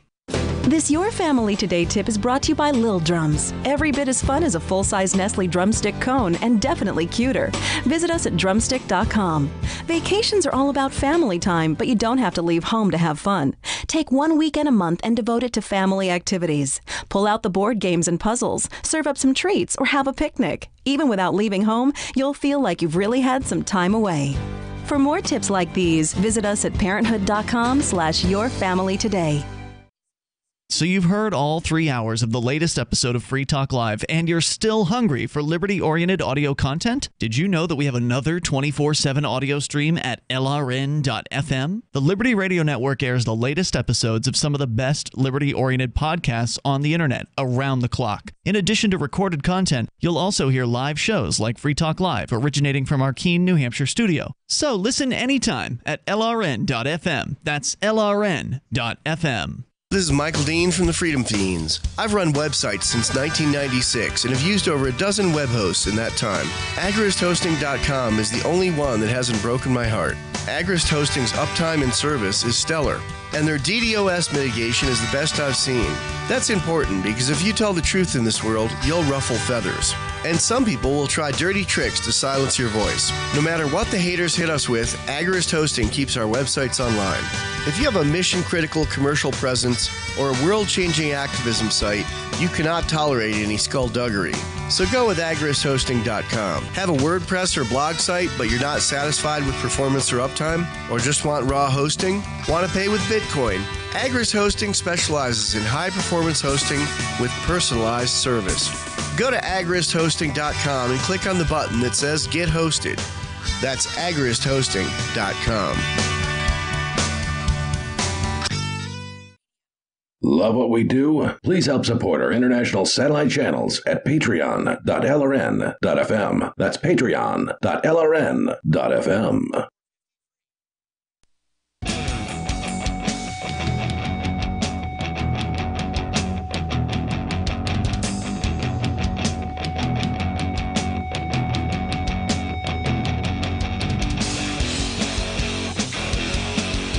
It is Free Talk Live. Dial on in toll free. Take control of the airwaves here if you want. You can bring up anything. You don't have to talk about socialism, which apparently is surprisingly popular among millennials, according to, or maybe not surprising, depending on your perspective, according to the Washington Times poll, Mark, that you were reporting on earlier tonight. Right. If you want to join us, you can. The toll-free number is 855-450, free like freedom. If you have the state running the industries, well, then don't expect any innovation like wireless camera systems from Blink Home Security. You go to blinkprotect.com/FTL, and you can get your hands on these wireless cameras for an incredibly low price, and even save 15% off by using blinkprotect.com/FTL. That's /FTL like Free Talk Live. They're wireless, which means that it's super easy to set it up. You unbox it, you put the batteries in that are included, by the way, and they're not some crazy weird battery. It's, AA A's. At least the ones that I had were. And so, you can easily replace them down the line if you need to. You put the batteries in, you put the cameras where you want them, and you set it all up via your Wi-Fi-enabled device. And it's super fast. You won't believe how easy it is. And it actually is good quality cams as well. Surprising for the price that you pay. Over at blinkprotect.com/FTL. Again, you get 15% off by going through that URL. That's blinkprotect.com/FTL. My favorite thing about this article in the Washington Times is talking about how millennials prefer socialism to capitalism is the last line. Millennials were the only age group more likely to say America's economic system works against me rather than works for me. Gen Z had the most positive impression of the economy. That's the people younger than millennials. Yeah. So my son is Gen Z. He's 10. Okay. And probably a bit.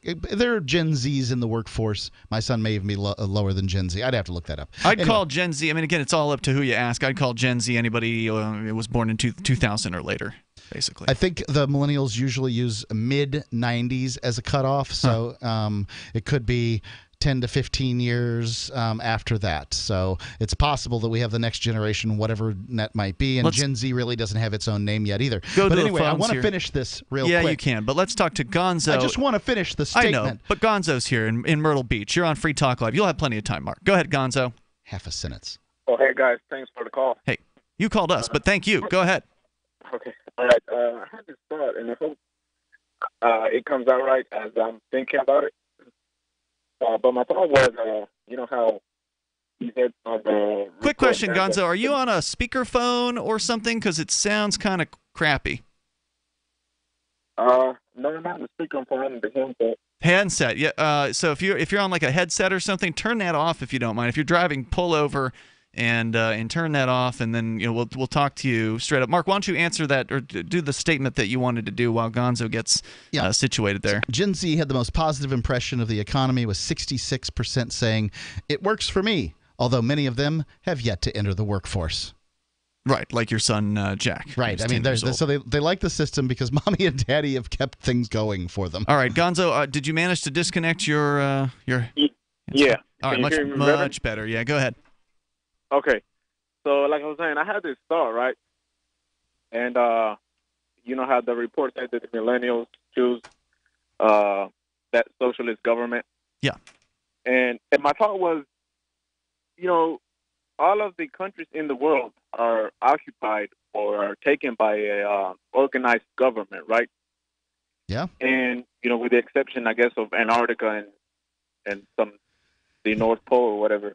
Yeah, but North Pole is not land, but Antarctica is claimed by a bunch of different sort of powerful organizations. Yeah, generally you're correct. There are a few no man's lands out there, like the Liberland section of land between Serbia and Croatia. But basically nobody lives in them. But yeah, so you're pretty much right. But they're still occupied by Russia, right? If it's in Serbia. No, not the Liberland. Liberland's bit. just it's a swamp basically in the middle of the Danube small River. Piece of land. Okay, but let's say, for example, if I were to go drop an atomic bomb there, who would go after me for well, that? You could start with NATO, just because you'd be flying over there, right? Yeah, their airspace. But okay. Croatia and Serbia would be They'd be pretty very mad about angry. that. Yeah, you'd have dead people. Okay, there. so those guys, I guess, they control more power in that area, right? Yep, they do. So, okay. So my thought was, right, when humans are born in a civilized world, right, they don't have no say in that, They don't have a say where I don't want to be born in South America, in Brazil. Right. I don't want to be born in the United States, right? They don't have a say in that until, I guess, you become conscious of where you live, what's your name, everything around you, right? Sure. And as humans grow older and conscious, they get these ideals or whatever, like those guys, or a lot of people that say, "Oh, I don't have freedom," but yet, I mean, they live in one of the freest countries in the world, here in the United States. That's in the top 25. Right. So like I was saying, why doesn't, or this is a thought, to all the countries around the world to designate an area, let's say Madagascar, right? And no government, you can go in there and do whatever you want. And if anybody complains about anything, they can tell them, hey, go live in, they can rename the landmass Ucrata or whatever. Go live in Ucrata and see what it's like. And then if they like it, they can stay there.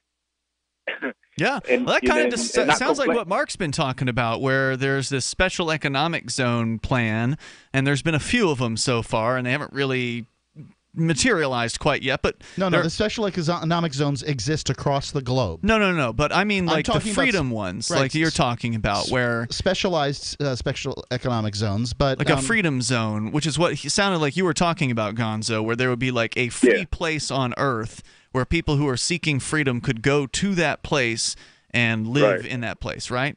Yeah, and obviously a habitable environment. Sure, yeah. If it's Antarctica, it's not going to really attract businesses. I'd be curious as to what would happen without the model of the state to put together a civilization, whether or not that could rise. I'm very, very curious. But we do have what libertarians want, which are private societies. They exist all over the globe, like in the form of a cruise ship or a resort. So resorts and cruise ships, these are essentially organizations which have an overlay of rules upon top of them, and the intention is to keep out the undesirables and keep in the desirables, and as a result, people flock to these organizations and these places. So to some extent, we've got it. I mean, yeah, but those are all registered under a government. Every one of those ships is registered under a government. What Gonzo's saying Under here a flag, is a physical area that people could go to. I'm interested in seeing it. I wouldn't go, but I'm interested in seeing it. What do you mean you wouldn't go? Aren't you planning to go to one of these special freedom economic zones? Ian, I'm not clear whether or not civilization is going to crop out of a lack of in a landmass with a lack of a state. I don't know whether or not the state is a necessary, necessary evil? adolescent form of civil society. So what you're saying is you're not going to go to the freedom economic zone thing?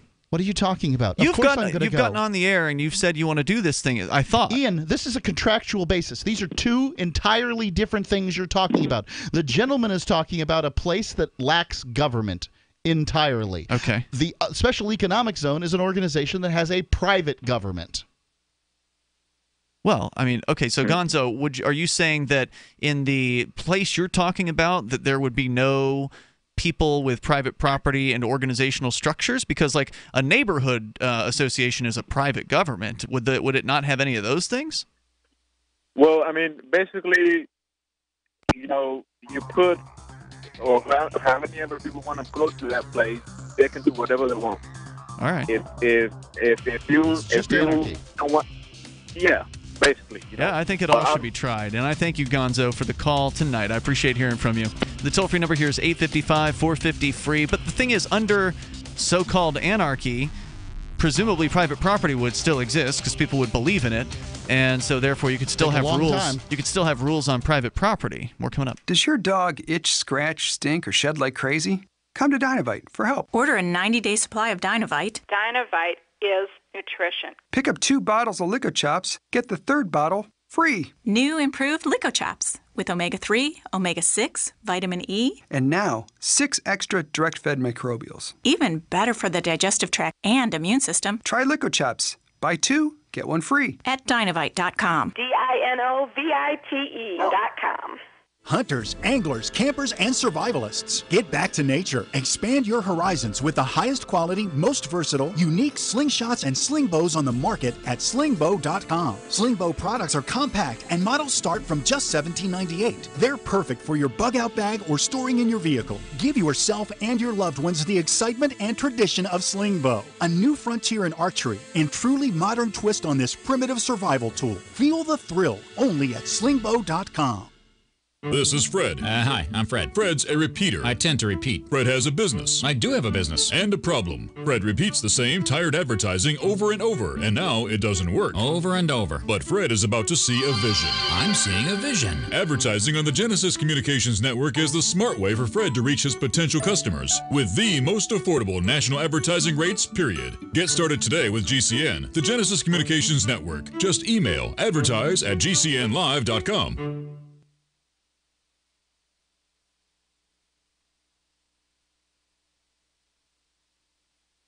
Water is the single most important thing your body needs, so you want to be sure it's the best for you and your family. Since 2005, thousands have depended on Berkey purified water. The Berkey Guy provides the lowest priced filtration systems in every size for incredibly delicious water now and in an emergency. Get to goberkey.com or call 877-886-3655. Is spreading the message of liberty, cryptocurrency, and peace around the globe worth $2 per month to you? As you may already know, in addition to our internet feed, LRN.FM broadcasts on free-to-air satellite across North and Central America, as well as Sub-Saharan Africa. And we've been available on satellite for free 24/7 since 2010. The LRN.FM free-to-air satellite signal is reaching some of the most oppressive regimes in the world, and there's no doubt our ideas are making an impact. You can learn more about the channel's impact by watching the 3-minute video at fund.lrn.fm.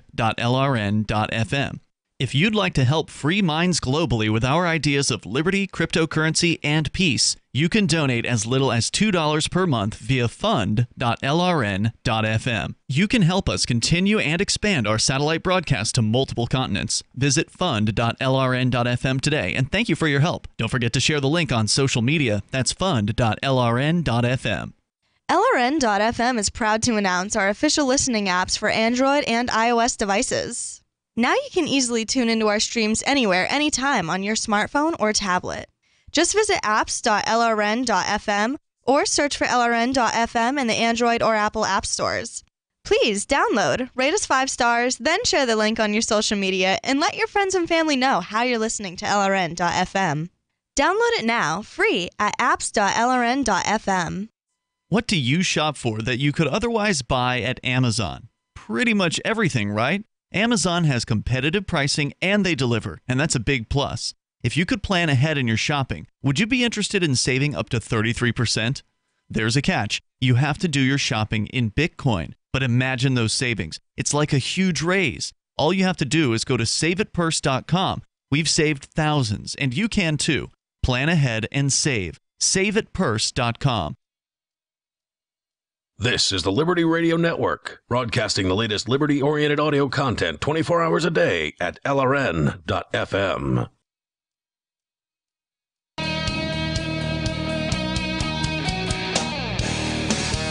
It's Free Talk Live. Live Saturday edition of the program. Joining you tonight, it's Ian. And Mark. Don't forget, you can join us online. Head over to freetalklive.com. We have a lot of features there, including the AMP program. We give you everything on the website for free. We talked about our webcam, which is available right now over at our Twitch channel and our YouTube. You can go to cam.freetalklive.com to see that. A lot of radio shows, they want you to pay for their webcam. A lot of shows want you to even pay for their archives. We give away more than a decade's worth of audio archives that you can download and never listen to in your entire, probably in the next several years if you listen to them all straight. There's a lot of content there, and it's all completely free over at freetalklive.com. But if you support what we do, if you like the fact that we're here live 7 nights a week, even if you don't get us on your local radio station 7 nights a week, we're in our studio doing this show 7 nights a week over at freetalklive.com and on hundreds of stations, or a couple hundred almost.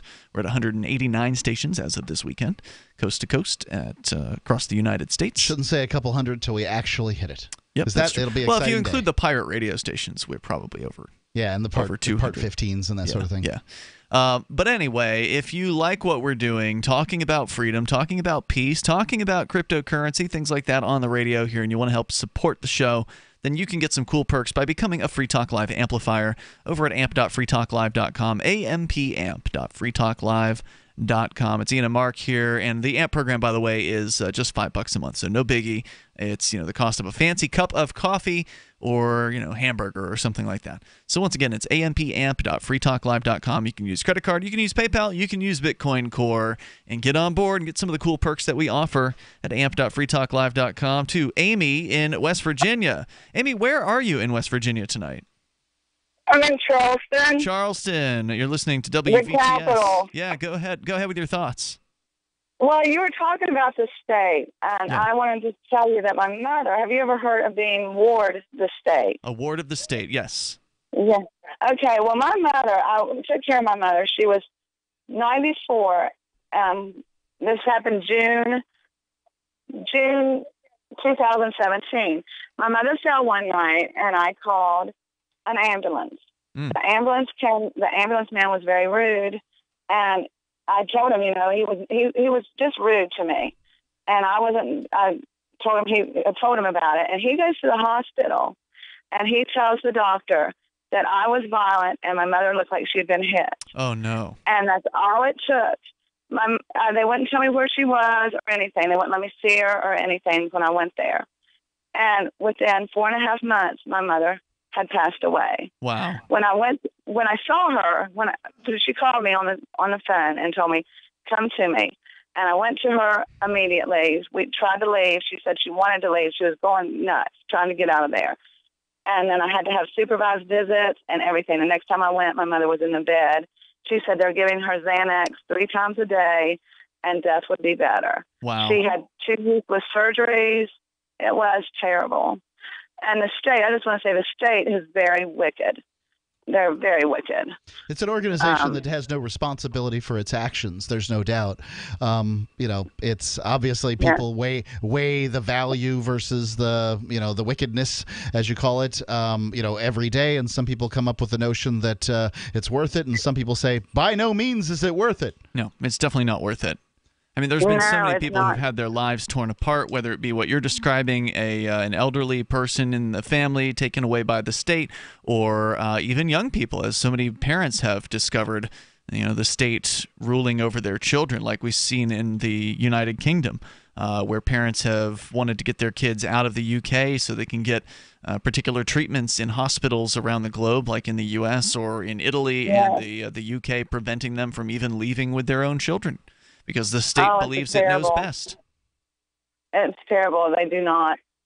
My mother said death would be better. And she called, these were guardians, a guardian. It's a guardianship. Mm-hmm. And she said she called them Stalin's descendants. Wow. Stalin's descendant, and death would be better. Thanks for sharing. Go ahead. If you got more, go ahead. No, I'm fine. I just wanted to tell you, it's just a bad way. I'm sorry to hear that story, and I thank you for sharing it tonight. Thank you for the call, Amy. The toll-free number is 855-450-FREE like freedom. That is not the way you want your loved ones to go, in the hands of the state. And I mean, she probably died early because of it. You know, when people kind of have nothing left to live for, they're more likely to, it seems like, to kind of pass away. Like when a loved one, their partner dies, they die, you know, a day later or whatever. These things happen. Yeah. I mean, so if you have something to live for, you're more likely to, you know, keep going. But if you are in the hands of Stalin, as she believed she was, then Stalin's descendants. Yeah. Wow. That's scary stuff, man. Nobody wants to be in that position. It gives it gives you some notion as to how she felt about her captors. The toll-free number here, well, at least the health care was free. You know, that some people would make the trade. But the problem is when they choose to make the trade for the free health care, they make it for all of us. Yeah. And that lady didn't want the trade. Right. If you want to join us, you may. The toll-free number here, 855-450-FREE like freedom. On the way, of course, your calls about whatever's on your mind. And plus, border security. Now, Mark, you and I, we did some traveling earlier this year. Went to, well, actually, you've done a little more than I have internationally. You went recently to St. Kitts, but prior to that, we went down to Acapulco, Mexico, and you know, we had to go through the border checkpoints. I took my orange. On the, did they? You tried to go through with an orange? I had an orange. I had a tangerine, yeah. Was this on the way back from Mexico? Into Mexico. Oh, okay. So Mexican security took the orange. Mexicans took my tangerine. Gotcha. I had the U.S. security take my pear when I was coming back from Mexico the last time. So the fruit Nazis. Yep, it's true. We're going to get into the future, is what the CNBC is saying. The future of border security could be a lie-detecting computer kiosk that will be asking you questions on the way back in. Do you have a pear in your bag? That kind of stuff. Let's go to Mark. He's in Tallahassee, listening to WVFT FM. Hello, Mark. Hi. I think that we're all kind of concerned about the direction of our government right now. And I've heard a lot of stuff about the Constitutional Convention, you know, promoted by a number of other people. Yeah, absolutely. We've heard that. I have about what y'all's No, I was just curious about your perspective on that. I'm all for it. Ian's going to be against it, I suspect, and it's largely going to be due to ignorance. I'm just against the federal government, man. A constitutional convention, what it is it's going to be an organization of people. Who knows how they get? They have to get appointed. 3/4 of the states to approve it, right? It has to be right. Whatever it is that they come up with, what the provisions that they come up with can be adopted in whole or in part. But they got to get 3/4 of the states to even start the thing. 3/4 of the states, and then 2/3 of whatever after that, right? 2/3 of Congress after that, I believe. Is that right? Okay. And I'd have to look. I have to look this up, but at least it's 3/4 of the states. So you're going to have things like Congress has to read every bill they pass. Congress. They're never going to go for that. Who's not? The people who are at this convention. Why not? Isn't it the Congress people who go? Well, the people at the convention might go for it. The Congress might be plenty against it. I don't know the Congress would get a say on that Oh, particular so the issue. Constitutional Convention is people who are not the current Congress? That's correct. Well, it could very well be. So who decides who goes to this constitutional convention? We could hold a constitutional convention right here tonight. We could scribble some things down on a piece of paper. It really just comes out what kind of gravitas is behind the organization. Then it has to go. Then those pieces of things we scribble down on a piece of paper have to go through 3/4 of the states. So is it something where each state that calls for the convention decides who attends it? The states don't have to a certain number have to call for it. Okay. And then once you hit such and such a threshold, they gather and then they put forth whatever they decide. And then it's my understanding that has to be ratified by, I'm not sure if it's Congress or if it's by the state legislatures or exactly how State that legislatures goes. is my understanding. Okay. And I was just curious about what y'all's opinions were on there. Well, I'd like to see some good things be done to the United States Constitution. I think it's salvageable if they decide to start following it again. But but what if they go in there and they're like, free health care for everybody, ban guns? You're not going to get that through Kansas and Oklahoma, right? So, and by the way, hashtag they've already banned guns. Plenty of places in the United States, it's basically illegal to have a handgun. Didn't somebody call a while back and tell us that basically there have already been 3/4 of the states that have called for this, but for whatever reason it's not happened? I thought that was for term limits, but maybe it was the con. Yeah, I feel like that. I feel like somebody has called and said that there are more than 3/4 of the states who over the last 200 years have called for this, but for whatever reason it just hasn't gone through. Well, I know you've got a number of, right-wing, talk show hosts who are behind this. And there's some organization that's supposed to be a grassroots organization. I don't know anything about it. I was just a little curious because I know... Hang on, Mark, here. We're coming up. It's Free Talk Live. It's about time something new came along for better selling and buying online. And I found it. What now, Marge? It's buysellmakeoffer.com. Never heard of it. It's a brand new company. That's why you've never heard of it. It's the newest and best way to sell any products online. I did all the research. Sell my car? Yes. Our home? Yep. My golf bag? Your golf clubs. All of them. How about your purse collection hoard? Hey, now. You said any product. Right. I did. We get 30 days free. Really? Packages starting from only $9.95. And buysellmakeoffer.com will never charge item fees ever. Never. And this is cool. Listen to this. You can even use Skype or video to show your items. That's cool. Yes. All we have to do is go to the website, sign up, and then load our stuff to sell. I love this site. Buysellmakeoffer.com. Buysellmakeoffer.com. You got it? Buysellmakeoffer.com. Buysellmakeoffer.com. Better selling, better buying.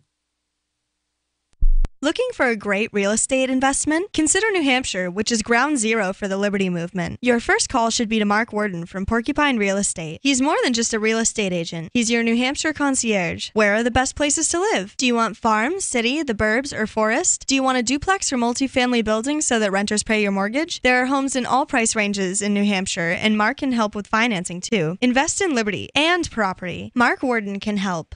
PorcupineRealestate.com. There are lots of ways to listen to Free Talk Live. Our podcast has been around since podcasts began, and now the FTL feed is loaded with content besides our full show archives. Did you know that we make it easy for you to customize your podcast subscriptions? We have different feeds, one that includes only our full shows, one with just the Daily Digest, and one with just the Edgington Post. You decide what you listen to. It's quick and easy to customize your feeds at feeds.freetalklive.com. That's feeds.freetalklive.com.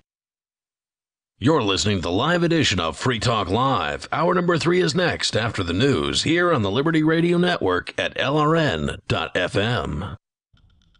Temporarily from Omaha, Nebraska, the gateway to the West, this is Daryl W. Perry, host of FPP Radio News for the weekend of May 26th through 28th, 2018. Silver is trading at $16.51 per ounce. Gold is valued at $1,302 per ounce. Zencash is trading at $37, and the average price of Bitcoin is $7,429. Antiwar.com reports the U.S. Special Inspector General for Afghanistan Reconstruction, SIGAR, issued a new report on Thursday. The report concluded that the 15-year, $5 billion Afghan stabilization program has been a failure. SIGAR concluded that the U.S. had unrealistic expectations for the timeline of stabilizing Afghanistan and that many of the programs they attempted actually backfired. The report said that the problem was that they focused on the most dangerous districts in Afghanistan first, where the poor security made it virtually impossible to follow through on building projects. When the U.S. withdrew from those areas, the programs ended outright. Other programs, which were meant to increase Afghan government control, backfired even worse. In giving the corrupt Afghan government control over more districts, they exposed those areas to much greater corruption. For over 40 years, Roberts & Roberts Brokerage has been a trusted source for buying and selling precious metals. Gold, silver, platinum, and palladium. They don't feed the banks. They're Bitcoin preferred and have removed the minimum purchase amount for all orders paid in the digital currency. Call Roberts & Roberts Brokerage today for knowledgeable advice on buying and selling precious metals and a forward-thinking approach to new technologies. 800-874-9760 or visit online at rrbi.co. UPI reports the former commanding officer of the USS John McCain pled guilty on Friday to dereliction of duty for a crash in 2017 that killed 10 soldiers. Under the plea deal, Navy Commander Alfredo Sanchez was issued a punitive letter of reprimand and was ordered to forfeit $6,000 in wages. Sanchez also agreed to submit a letter of resignation. The USS John McCain collided with an oil tanker, the Alnic MC, on August 20th, 2017 after making a sudden turn in the Singapore Strait. The turn caused the U.S. Navy warship to head into the path of the tanker. The Transportation Safety Investigation Bureau of Singapore said in a report in March that when the oil tanker crew saw the U.S. warship turning, they presumed the vessel could safely pass ahead. Are you looking for a cryptocurrency that has a focus on users and usability? Then look into Zencash. Zencash has the ability to use both transparent and shielded transactions, with shielded transactions using zero-knowledge proofs. Zencash features global governance with inclusive decision-making, reliable funding for continuous improvements, and documentation and wallets in many languages that are available for Linux, Mac, Windows, and Android devices. Learn more at Zencash.com. That's Zencash.com.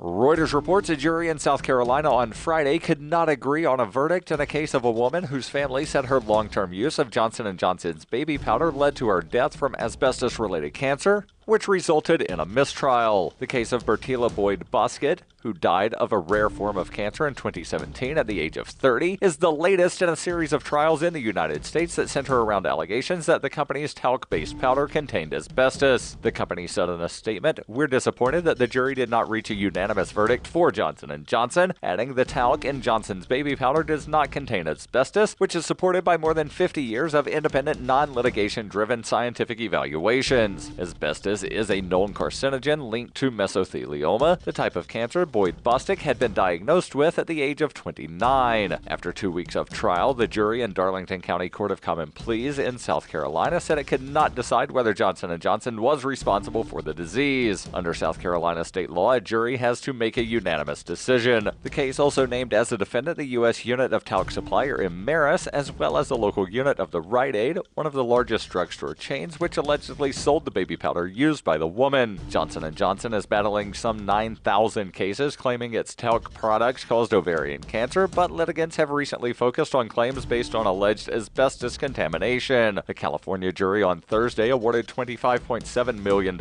in damages to a woman and her husband over allegations that the company's baby powder had caused her mesothelioma. A New Jersey jury in April ordered Johnson & Johnson and Amaris Talc America to pay $117 million to a man who alleged he developed mesothelioma due to asbestos exposure from talc-based products. The company won the only other asbestos-related trial in November when a Los Angeles Superior Court jury ruled in their favor.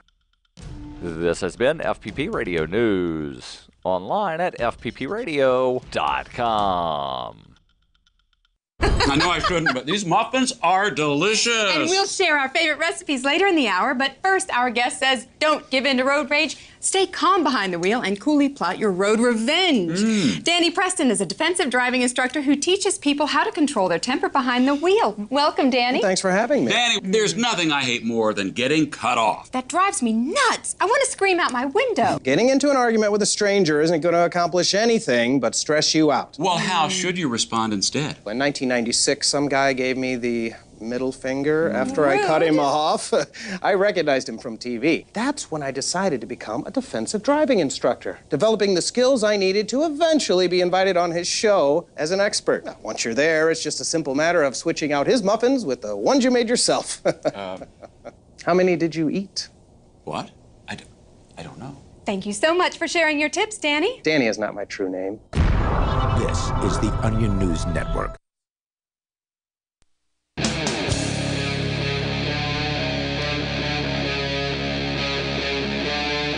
Free Talk Live.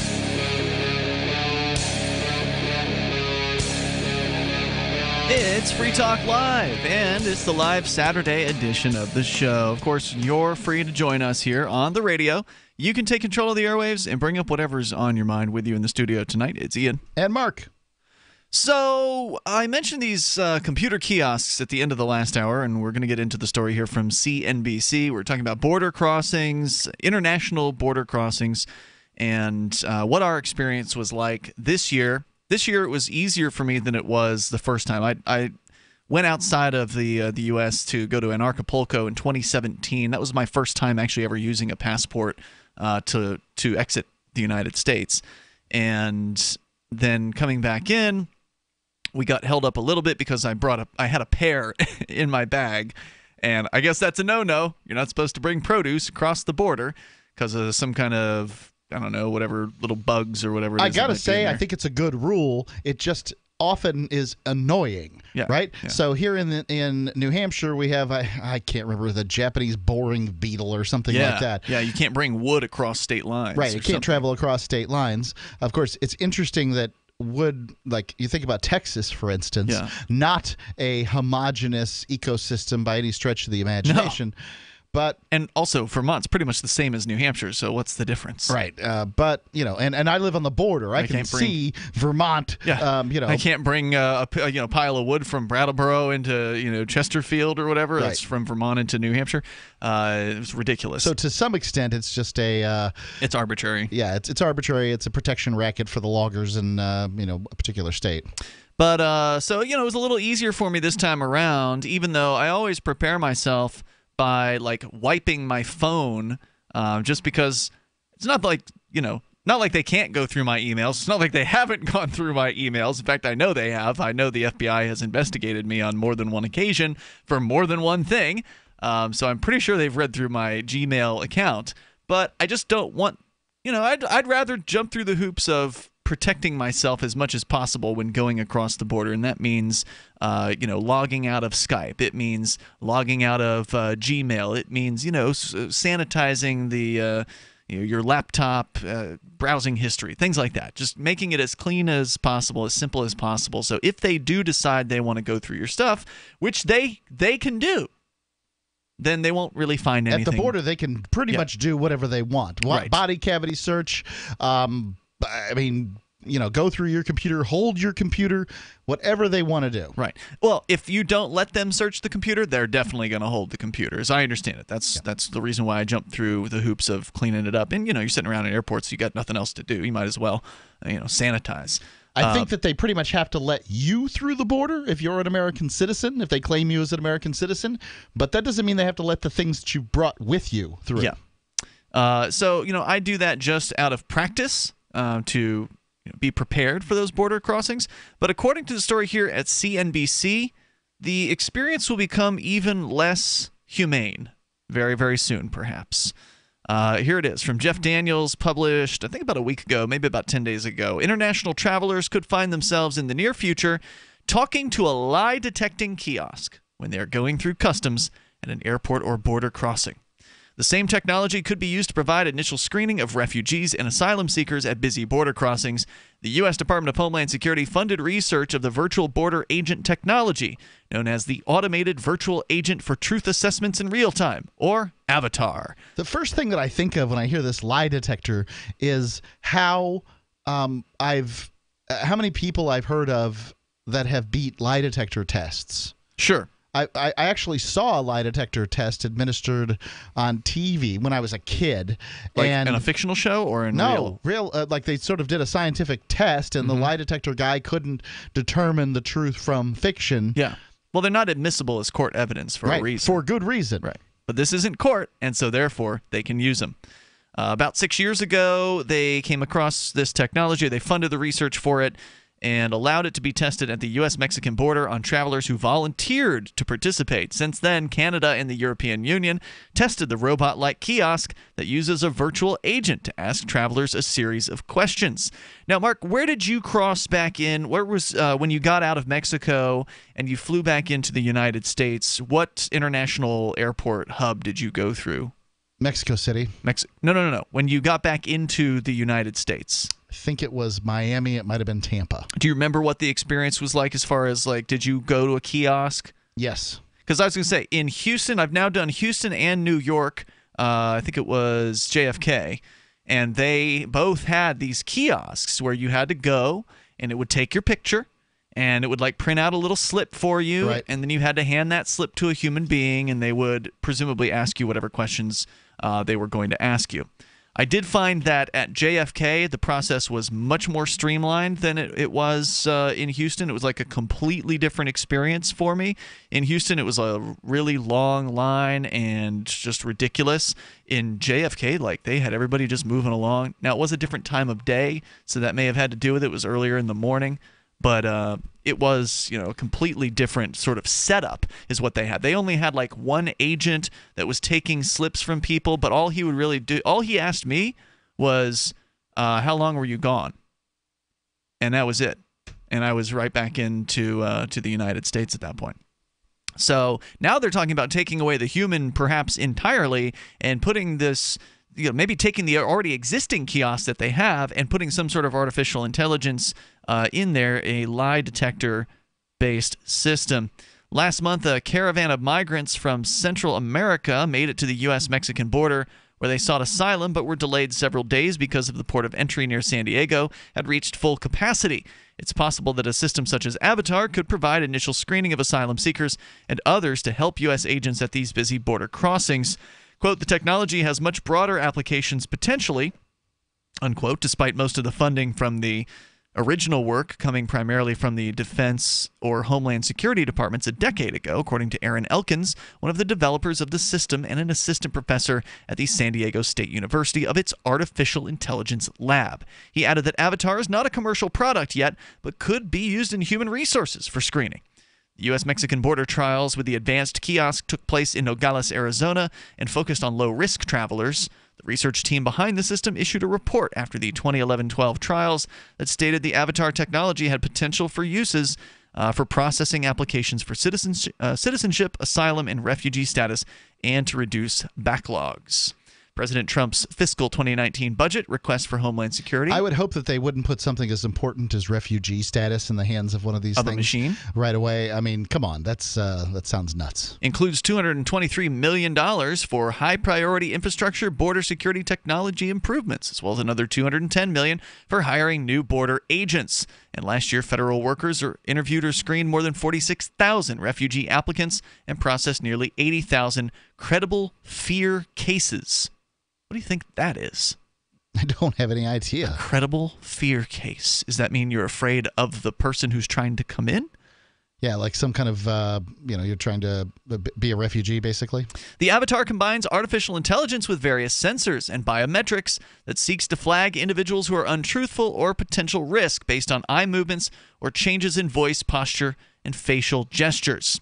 Now, of course, I would think that this would be okay for if, you pass whatever the exam is and you're able to go on, you fail it, and then you go to the hands of a Border Patrol agent or whatever, which is where you were going to go anyway in the absence of one of these gizmos. That's what it sounds like they're going to use it for. Being used as a sorting system, then I don't have as much of a problem with it. You're going to see technology entering into every sphere, and this is how they're trying to use technology in this sphere. But as you pointed out, if you're if you're a skilled liar, right, you can get past these things, and then you won't be subject to the extra screening. But the average person who, let's just say, maybe they're intimidated by border security in general, or by the fact that maybe they've had family members or they've known people like Terry from Checkpoint USA who just drives through these internal checkpoints in Arizona every day on the way to work and gets harassed by these bureaucrats regularly, and you know that there's a chance they might grab you and pull you through, as we've seen with some of the people at these checkpoints, the preacher got pulled through the window of his car after border agents smashed it in on him.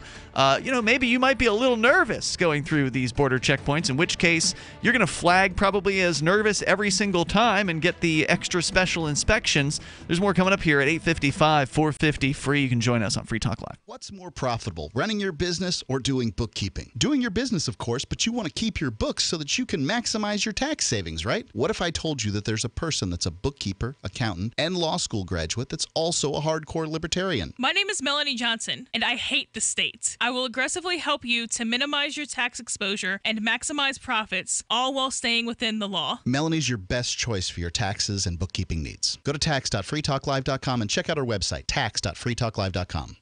The Bitcoin.com wallet is a simple and powerful, full-featured wallet that allows you to send and receive Bitcoin Cash and Bitcoin Core with anyone, anywhere in the world. It supports both single and multi-signature wallets and is available in multiple languages. Use the Bitcoin.com wallet to buy, send, store, and receive both Bitcoin Cash and Bitcoin Core. Learn more at wallet.bitcoin.com.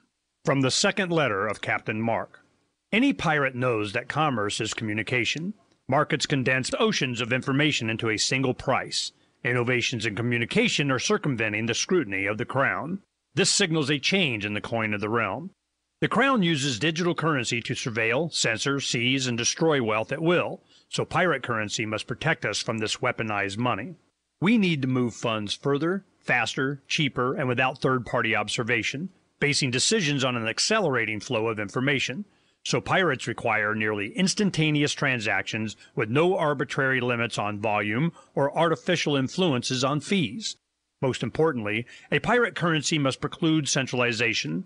Otherwise, it will become another link in our chain to the Crown. A superior currency will result in the obsolescence of the coin of the realm and the extinction of the Crown itself. Trade above the grid. Join us at pirateswithoutborders.com. Hollywood's biggest stars are rallying for a good cause this week with the Save Our Children campaign. Celebs like Jessica Simpson, Brad Pitt, and Gwyneth Paltrow headlined a charity event to help their suffering kids who desperately need a chance to live a normal life. Angelina Jolie talked to Starfix about the charity, saying, quote, "You don't have to be a mother to want to help my children, many of whom are not getting a proper education. If you look at the numbers, 1 in 5 of my children will struggle with drug problems." Joining us now is a representative from the charity, Julie Harrison. Julie, it was such a great cause. Absolutely. We're talking about children who don't have any positive role models. They're born into a life they didn't ask for, and if the state's not going to step up and help these kids, it's time someone did something. Here's a quote from Victoria Beckham, and I found this powerful.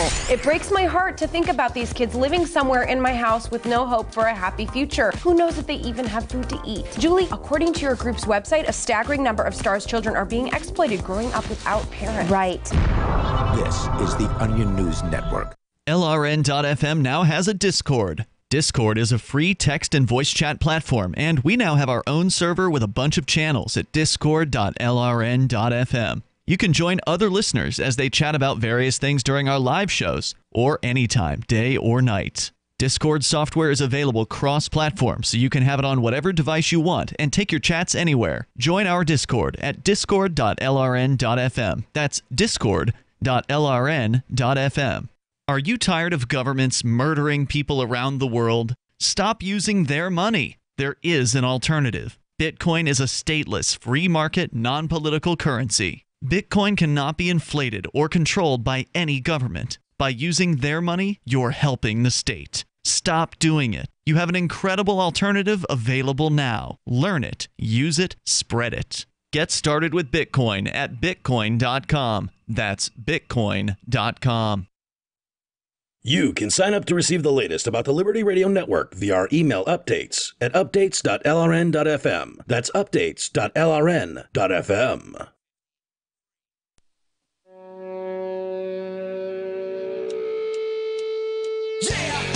We are back with more Free Talk Live, where you're invited to bring up what you want. The toll-free number here is 855-450-FREE like freedom.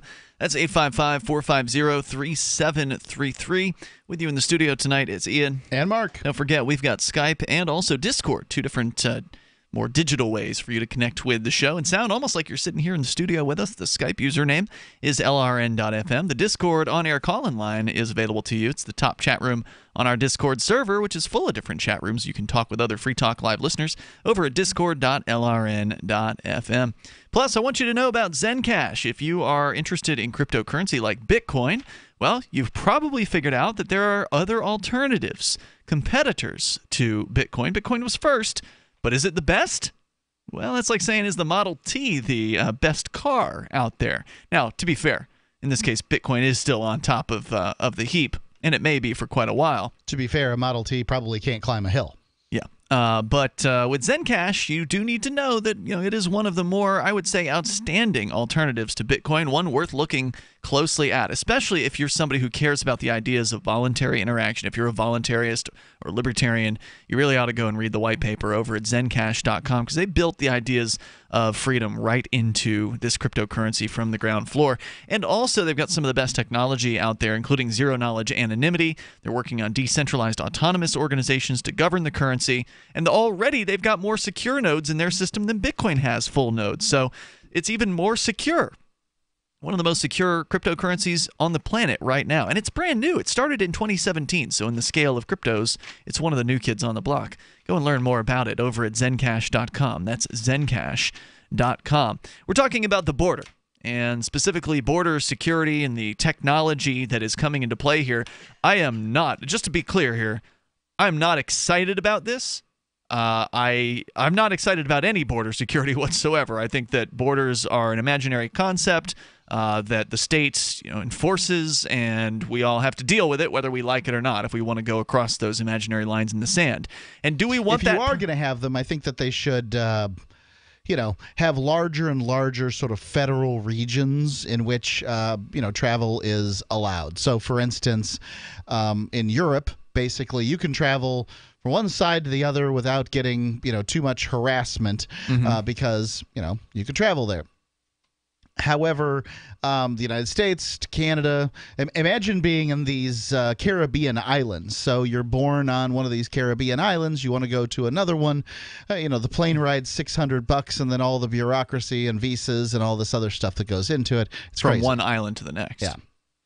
So, what we're talking about here is the proposal that, and it looks like it may very well get some funding. In fact, it already was funded, and the Department of Homeland Security funded research into these avatar machines. And avatar, of course, like with all these government acronyms, has some ridiculous meaning. It stands for Automated Virtual Agent for Truth Assessments in Real Time, or AVATAR. And so it's AI, it's using also biometric information, so you may end up having to, put your hand into something to where it can try to detect whether or not your pulse is quickening or whatever. I suspect it'll do just that, and it'll look at your eyes, retina scan, see if you're shifting your vision around or whatever it's going to look at. to determine whether or not you are lying to the machine, in which case they will then pass you on probably to some sort of human inspection after that. But according to the story here at CNBC, the avatar detection judge, deception detection judge, has a success rate of 60 to 75% and sometimes up to 80%. Sometimes, it says. They, however, say that generally the accuracy of humans as judges is 54 to 60% at the most, and that's on our best days. So they're saying here that initial tests put this at least on par, if not better, than humans for detecting deception. That could be true. And the last testing that they had was in like 2011, 2012. So presumably it's not going to get worse over time, and it will only likely get more accurate. The Homeland Security appears to be sticking with human agents for the moment, according to CNBC, and they're not embracing the virtual technology that the EU and Canadian border agencies are still researching. Another advanced border technology known as Border Control, Border CTRL, is a EU-funded project that aims to increase speed but also reduce, quote, the workload and subjective errors caused by human agents. Unquote. The Homeland Security official who declined to be named told CNBC the concept for the Avatar system was, quote, envisioned by researchers to assist human screeners by flagging people exhibiting suspicious or anomalous behavior. Further, he added, as the research effort matured, the system was evaluated and tested by the DHS Science and Technology Directorate and DHS operational components. Although the concept was appealing at the time, the research did not mature enough for further consideration or further development. So that sounds like they've put this thing on the back burner. But maybe it's coming to Europe and Canada where the testing continues. Another DHS official familiar with the technology said it didn't work at a high enough rate of speed to be practical. He says we have to screen people within seconds, and we can't take minutes to do it. Well, if you have a bunch of a bunch of these avatar machines all over in a giant room, and when I was going through the border, they had all of these machines that were scanning my passport and stuff. They had, dozens of them. Right. So, yes, you could do that. What he's thinking is that somehow it has to work in conjunction with personnel, and personnel certainly is limiting, but these gizmos, it's just an issue of, putting together a manufacturing chain. Elkins, meanwhile, said the funding for the Avatar system hasn't come from Homeland Security in recent years because they sort of felt that this is a different category now and needs to transition. The technology, which relies on advanced statistics and machine learning, was tested a year and a half ago at the Canadian Border Services Agency, or CBSA, to help agents determine whether a traveler has ulterior motives entering the country and should be questioned further or denied entry, as they denied me entry into Canada just a couple of years ago. And you've got some ulterior motives just generally. You think so? Always an ulterior motive. My motive was to go and get some lunch in this particular case. I don't trust you. In Canada. We actually made a documentary about it. And we recorded footage of the approach to the Canadian border checkpoint, but they got real mad about that. And they didn't. As mad as a nice Canadian border checkpoint officer could be, and he was very nice about it, I want to say. Like, they are just the nicest people about telling you no over in Canada. I know they actually arrested you at one point, right, Mark? Yeah, I was a felon crossing the border. I didn't know that was somehow against the law, and off I went to the nicest jail I've ever been in. Were they nice folks? Like when they were arresting you? Yes, so, very nice. But welcome to Canada. Eh? Yeah. Now go away. Well, they didn't welcome me. Right. Put me in a jail.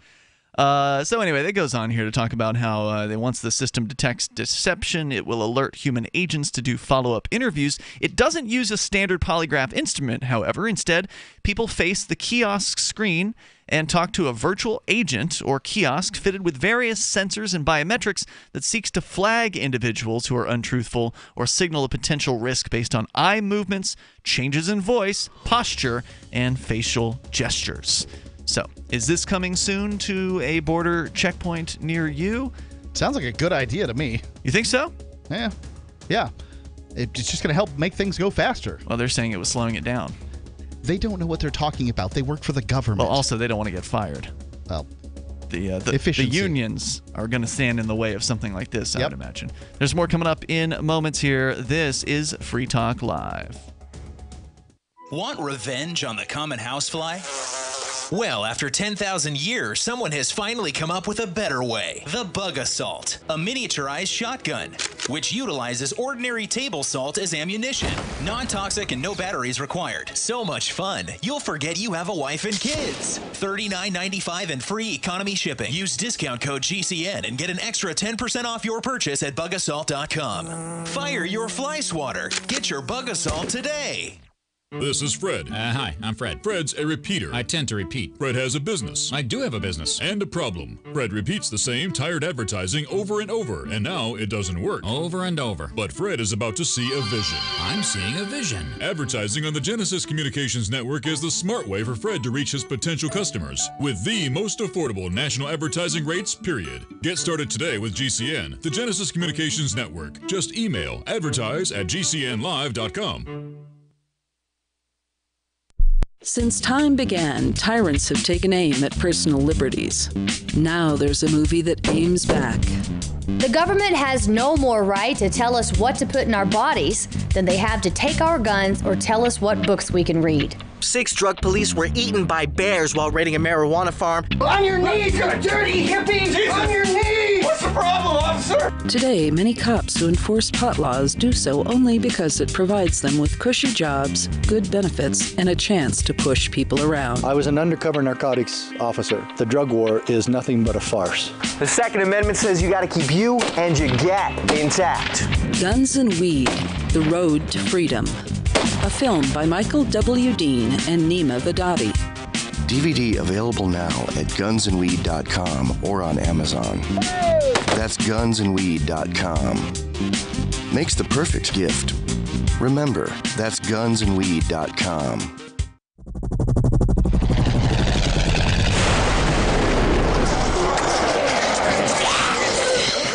In Survivor Max 2, School Bites, Max must scavenge through a wasteland swarming with the undead. Desperate to find the medicine he needs, he discovers a community of survivors at his former school. Has he finally found the safe haven he's been looking for, or will he discover that school bites?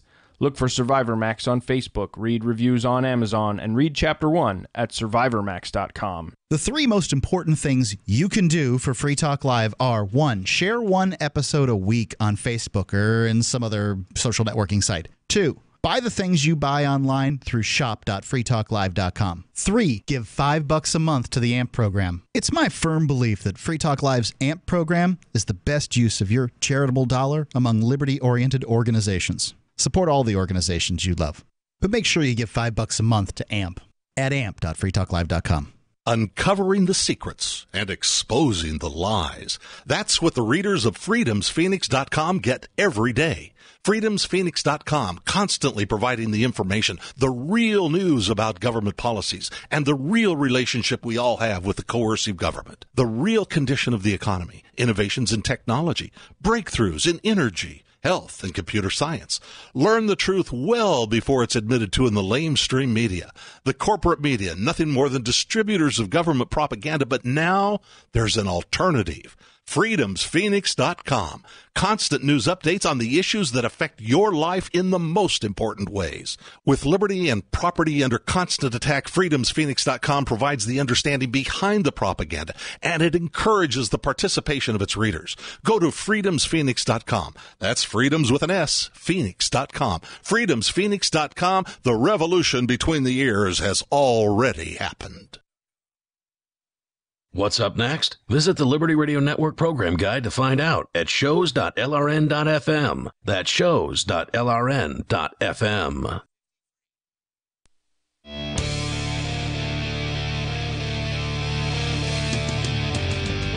This is Free Talk Live, the live Saturday edition for you. You may take control of the airwaves if you want and bring up whatever's on your mind. Our number here, 855-450, free like freedom. Joining you in the studio, it's Ian. And Mark. 855-450-3733 or Skype in at Skype username lrn.fm. Discord on-air call-in line room is not available because we're going to that next. Somebody's in it, only can take one person at a time. But you can find the Discord room at discord.freetalklive.com. That'll work too. You can also go to discord.lrn.fm, and that's less characters or fewer characters. Anyway, let's continue. You here. have less character. It has fewer characters. There you go. Right. ForkFest is coming up, and it's coming up soon. 3 weeks from tonight, Mark, we are going to be at Rogers Campground in the beautiful White Mountains of New Hampshire. There you go. For ForkFest 2018. It is the second year of this decentralized camping event. Decentralized meaning nobody's in charge except for everybody, meaning that you are in charge of yourself and nobody can tell you what to do, with the exception of Rogers Beforehand, it's decentralized. Afterwards, you could describe it as a hot mess. We don't know. We'll see. Yeah, we don't know what's going to happen because, ultimately the market will decide. So if you want to go there and create something for others to do, you can do that, and some are doing that. They're planning it over on the ForkFest forum and some on the ForkFest chat rooms. You can link to all of those over at the unofficial ForkFest website, which is forkfest.party. It's June 14th through the 18th. Definitely not too late to get up there because there are no tickets. So it can't sell out unless the entire campground sells out, which I highly believe that will be unlikely because it's a huge campground. I'm with you. It's very, very large, and this is just the second year for this event. So get in on the ground floor and come check out ForkFest this year. We'll look forward to seeing you there as we'll be broadcasting from outdoors during the day. So as you're walking around the campground, we're actually going to be recording the show throughout the day. And usually we're going to do it in probably the morning whenever we get up and then to whenever we finish recording, basically. So we'll actually have our evenings available like we did last year, Mark, to where we can actually hang out with people. That'll be fun. Pretty cool. So forkfest.party. We'll see you there again June 14th through the 18th as we go to Gene the Christian Anarchist. He's on that Discord on-air call-in line room. Go ahead, Gene. Hello, guys. Hey, where are you calling from tonight? I'm back home near Memphis, Tennessee. Okay, got it. So I've been over the border a few times. I've been going to China since, 24 years now, and going to Europe a few times. And one thing I've found is that no matter where I go, the most unfriendly and rude and just the orneriest people out there are always on the U.S. border. You don't run into that. I don't even run into that in China. The Chinese people are nicer. European people are nicer. It's just a terrible situation going through the U.S. And I don't like all of their, the kiosk. I've only used that kiosk once or twice, and the last time they pulled me back for additional questioning because I was complaining about their kiosk, and I guess they didn't like hearing some of the sheeple complaining about their kiosk. How dare you talk about our procedures here and just what? You're not happy with us protecting you? Don't you want what's wrong? Don't you want your country to be free? Right. That's how they try to spin it, And so that's the kind of crap I actually got. I got a lecture like that from a U.S. border guard on my way back from Canada when I was denied access to Canada. He gave me a half hour. I was there for a half hour, and a good chunk of it was him lecturing me about how great we have it in the United States. And I should the be United grateful. States has it great compared to other countries. But but I was coming back from Canada. Agreed. Which is actually on the rankings of freedom generally ranked higher as far as freedom than the United States. Yeah, it stings Americans really bad that a country that has socialized medicine, and its socialized medicine is ranked higher on both the fiscal freedom and social freedom charts. That the land of the free and the home of the brave used to be the home of the land of the free, but it's not anymore. It may be the home of the brave. I don't know. That's a much more subjective statement. Yeah, they didn't like that I was crossing without ID. Anyway, go ahead. Definitely not the home of the brave anymore. If they were, they'd be brave enough to stand up to their own government. I should say they didn't like that I was crossing with just a driver's license. Anyway, sorry. Good. More of your story. This last time I was complaining about it, so they decided to pick me up and bring me back to their little secondary screening room or whatever, where it's kind of like a little bank teller place where they've got a bunch of windows where they pull you up for interview for secondary screening or whatever, and then there's people sitting there in the chairs waiting to be pulled up and asked more questions. And they asked me about 2 or 3 questions, and I said, look, you either got something on me or you don't. I said, either arrest me or let me go. I said, I'm a U.S. citizen. I'm back home. You let me through this border. If you're not letting me through this border, then you better be arresting me. And either way, I want to talk to my attorney. I said, I'm not answering any more of your questions without an attorney present. Interesting. And then I started lecturing them about how what a police state this is becoming. Wow. And, you know, and I'm doing that in front of all the other people in the room there, and they're kind of, right on. No wonder they wanted to get you out at that point. Did they move you along? Well, no, they didn't. They Really? kept me there, and I was complaining some more, and finally the guy comes out, the supervisor comes out and asks the guy behind the counter, well, you got anything to keep? I don't have anything here. And, you know, so I'm saying, look, he even says he doesn't have anything. Now, what am I doing here? You know, and Now, they were you still wouldn't waiting let on me a go. connecting flight? Was it possible they could make you miss your connecting flight at that point? Absolutely, of course. And that's what they were trying to do. And at that point, I didn't care. I said, you know what? I missed my flight. I don't care. You get me an attorney, or you do something right now, because this is well, I used a couple of nasty words. And so you did miss your flight? Actually, we just barely made it. Wow. My wife was out. They didn't take my wife out. She was out there. And so they tried to spin it to her that I was being so unreasonable in there, and that if I would just cooperate, everything would be so much smoother. And, you know, so Well, that much finally is they always brought her true. back.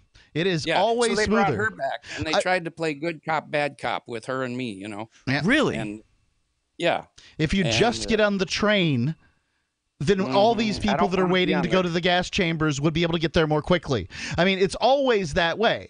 That if you just cooperate, things will go more smoothly. Well, plus, if you're traveling with a partner, it's interesting that they actually brought her back there, because when I was going through, I had Renee, who's my ex-girlfriend, with me at Anarchapulco, and as we were going through in Houston when we had gotten back there, we were going through the border checkpoint, where the same place where I was stopped because I had the pear in my bag. Well, they stopped her and asked her some questions, and I wanted to stand there and watch, right? Like, I wanted to be there for her because she was being harassed by the cops, because I'm pretty good at, you know, cop watch or whatever. You're better at that stuff than she is. And they were like, you need to move along. You cannot stand here. You cannot stay here. And so they actually did everything they could to separate us. And ultimately, and that brings you to like a real uncertain place, because I made it through, right? And I'm out of that area, and she's still back there, and she's back there for several minutes, going on, 10 plus minutes or whatever, and I'm about to miss a flight. So it was a real kind of nerve-wracking experience when they separate you. So I'm surprised they actually let you back, or her back to Well, see they it. did separate us. Initially, they separated us. She Right. had to go on, and I had to go back there. But I was in there for a good 25, 30 minutes. Yeah. I had to wait at least 15 Yeah, minutes. and where they she's told me standing to out there call me up wondering and what go. happened, because they won't let you use your phone while you're sitting in there, right? Actually, I did. I texted her a couple of times, and then Oh, they took okay. my phone away from me. They said, you can't do that. Gotcha. They took my phone away. So Yeah, because they but, demanded that after I- at the checkpoint that she was at, they demanded that all phones be turned off while one Yeah, goes so up to that checkpoint. I laid it out. I laid it out right there. I said, look, you either arrest me or let me go. You got something on me? Arrest me. You don't have something on me? Either way, I said, I'm not saying anything without an attorney. So don't ask me any more questions. Don't ask me what I'm doing here. Don't ask me how much money I got. Don't ask me where I'm That's a going. I said, ballsy thing to do, because I've been told that you gotta answer the border checkpoint people, or they can like detain you or something like that. well, he was detaining me, so I Yeah. wasn't going to answer any more of his questions. That's awesome. That's inspirational, Gene. Thank you for calling and sharing that story here tonight. Gene, the Christian Anarchist, sounding great on the Discord on-air call-in line room, which you can now hop into if you'd like over at our Discord chat at discord.lrn.fm. Whether you want to tell your story or share your thoughts, you are welcome to do it in the remaining moments of Free Talk Live, which are coming up next. Our number for those on the regular phones, 855-450-FREE like freedom, 855-450-3733. Live Saturday edition of Free Talk Live continues. What's more profitable, running your business or doing bookkeeping? Doing your business, of course, but you want to keep your books so that you can maximize your tax savings, right? What if I told you that there's a person that's a bookkeeper, accountant, and law school graduate that's also a hardcore libertarian? My name is Melanie Johnson, and I hate the state. I will aggressively help you to minimize your tax exposure and maximize profits, all while staying within the law. Melanie's your best choice for your taxes and bookkeeping needs. Go to tax.freetalklive.com and check out our website, tax.freetalklive.com. The Bitcoin.com wallet is a simple and powerful, full-featured wallet that allows you to send and receive Bitcoin Cash and Bitcoin Core with anyone, anywhere in the world. It supports both single and multi-signature wallets and is available in multiple languages. The Bitcoin.com wallet is available on Windows, Linux, Mac, Android, and iOS devices. Learn more at wallet.bitcoin.com. I tried other brands, but I came back to my Sunshine. For the best hot or cold pain relief, get the best. Get a Sunny Bay heating pad. Sometimes life can be a pain in the neck, or back, or shoulder. And the best relief for that pain is a Sunny Bay heating pad. Did you know that the American College of Physicians said that one of the best ways to treat muscle pain is heat therapy? Sunny Bay heating pads are handmade with high quality, can be used at home or at work, and have a lifetime 100% positive rating on both Amazon and Etsy. Why take another pill? Many people use our Sunny Bay heating pads alone and got rid of the neck pain. Long distance travel or long hours in front of a computer can take its toll on your body. Our homegrown small business tries to help people just like us. That's why we design and test our handmade products with great care before we introduce them to the public. You can easily find Sunny Bay heating pads on Amazon. Just go to Amazon.com and search for Sunny Bay heating pads.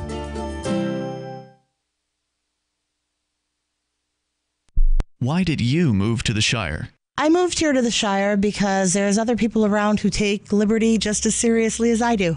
I moved to the Shire because I saw videos of people challenging authority and thought that I could get support myself. It called to me, like, do this right now. I wanted to be around people like me who got it. And once I got here, I knew there was nowhere else that I wanted to be. I've always wanted to change the world. So I moved to the Shire to join people who were actually working towards doing the same thing. The people here are awesome, loving, and positive. It was for the adventure and for the feeling of something important is happening here. And I just wanted to come to sort of be part of that. Visit ShireSociety.com to read and sign the Shire Society Declaration and learn the reasons why, if you love liberty, you should immigrate to the Shire. Plus, add yourself to the Shire map at ShireSociety.com. That's ShireSociety.com. Did you know you can watch Free Talk Live during our live show 7 days a week from 7 to 10 p.m. Eastern via our studio cams at cam.freetalklive.com? Plus, you can chat with other listeners while you watch, all totally free. Now that our live video stream is hosted by YouTube, our video archives will be online even faster. So be sure to subscribe to our YouTube channel. Listen, watch, and chat all free at cam.freetalklive.com. That's cam.freetalklive.com. I love My Magic Mud. I drink a lot of coffee. I had stains on my teeth. Then I found My Magic Mud, and I was told it would remove stains. So I paid attention when I brushed the first time. My Magic Mud is black tooth powder, and the difference it made in my teeth in one application was noticeable. With 4, my teeth were as white as you normal folks out there. Please go to mymagicmud.com and buy a jar. There's 150 applications for $25. You can use Bitcoin, mymagicmud.com. If you enjoy LRN.FM, please contribute to your favorite shows via their websites and become an amplifier at amp.lrn.fm. That's amp.lrn.fm.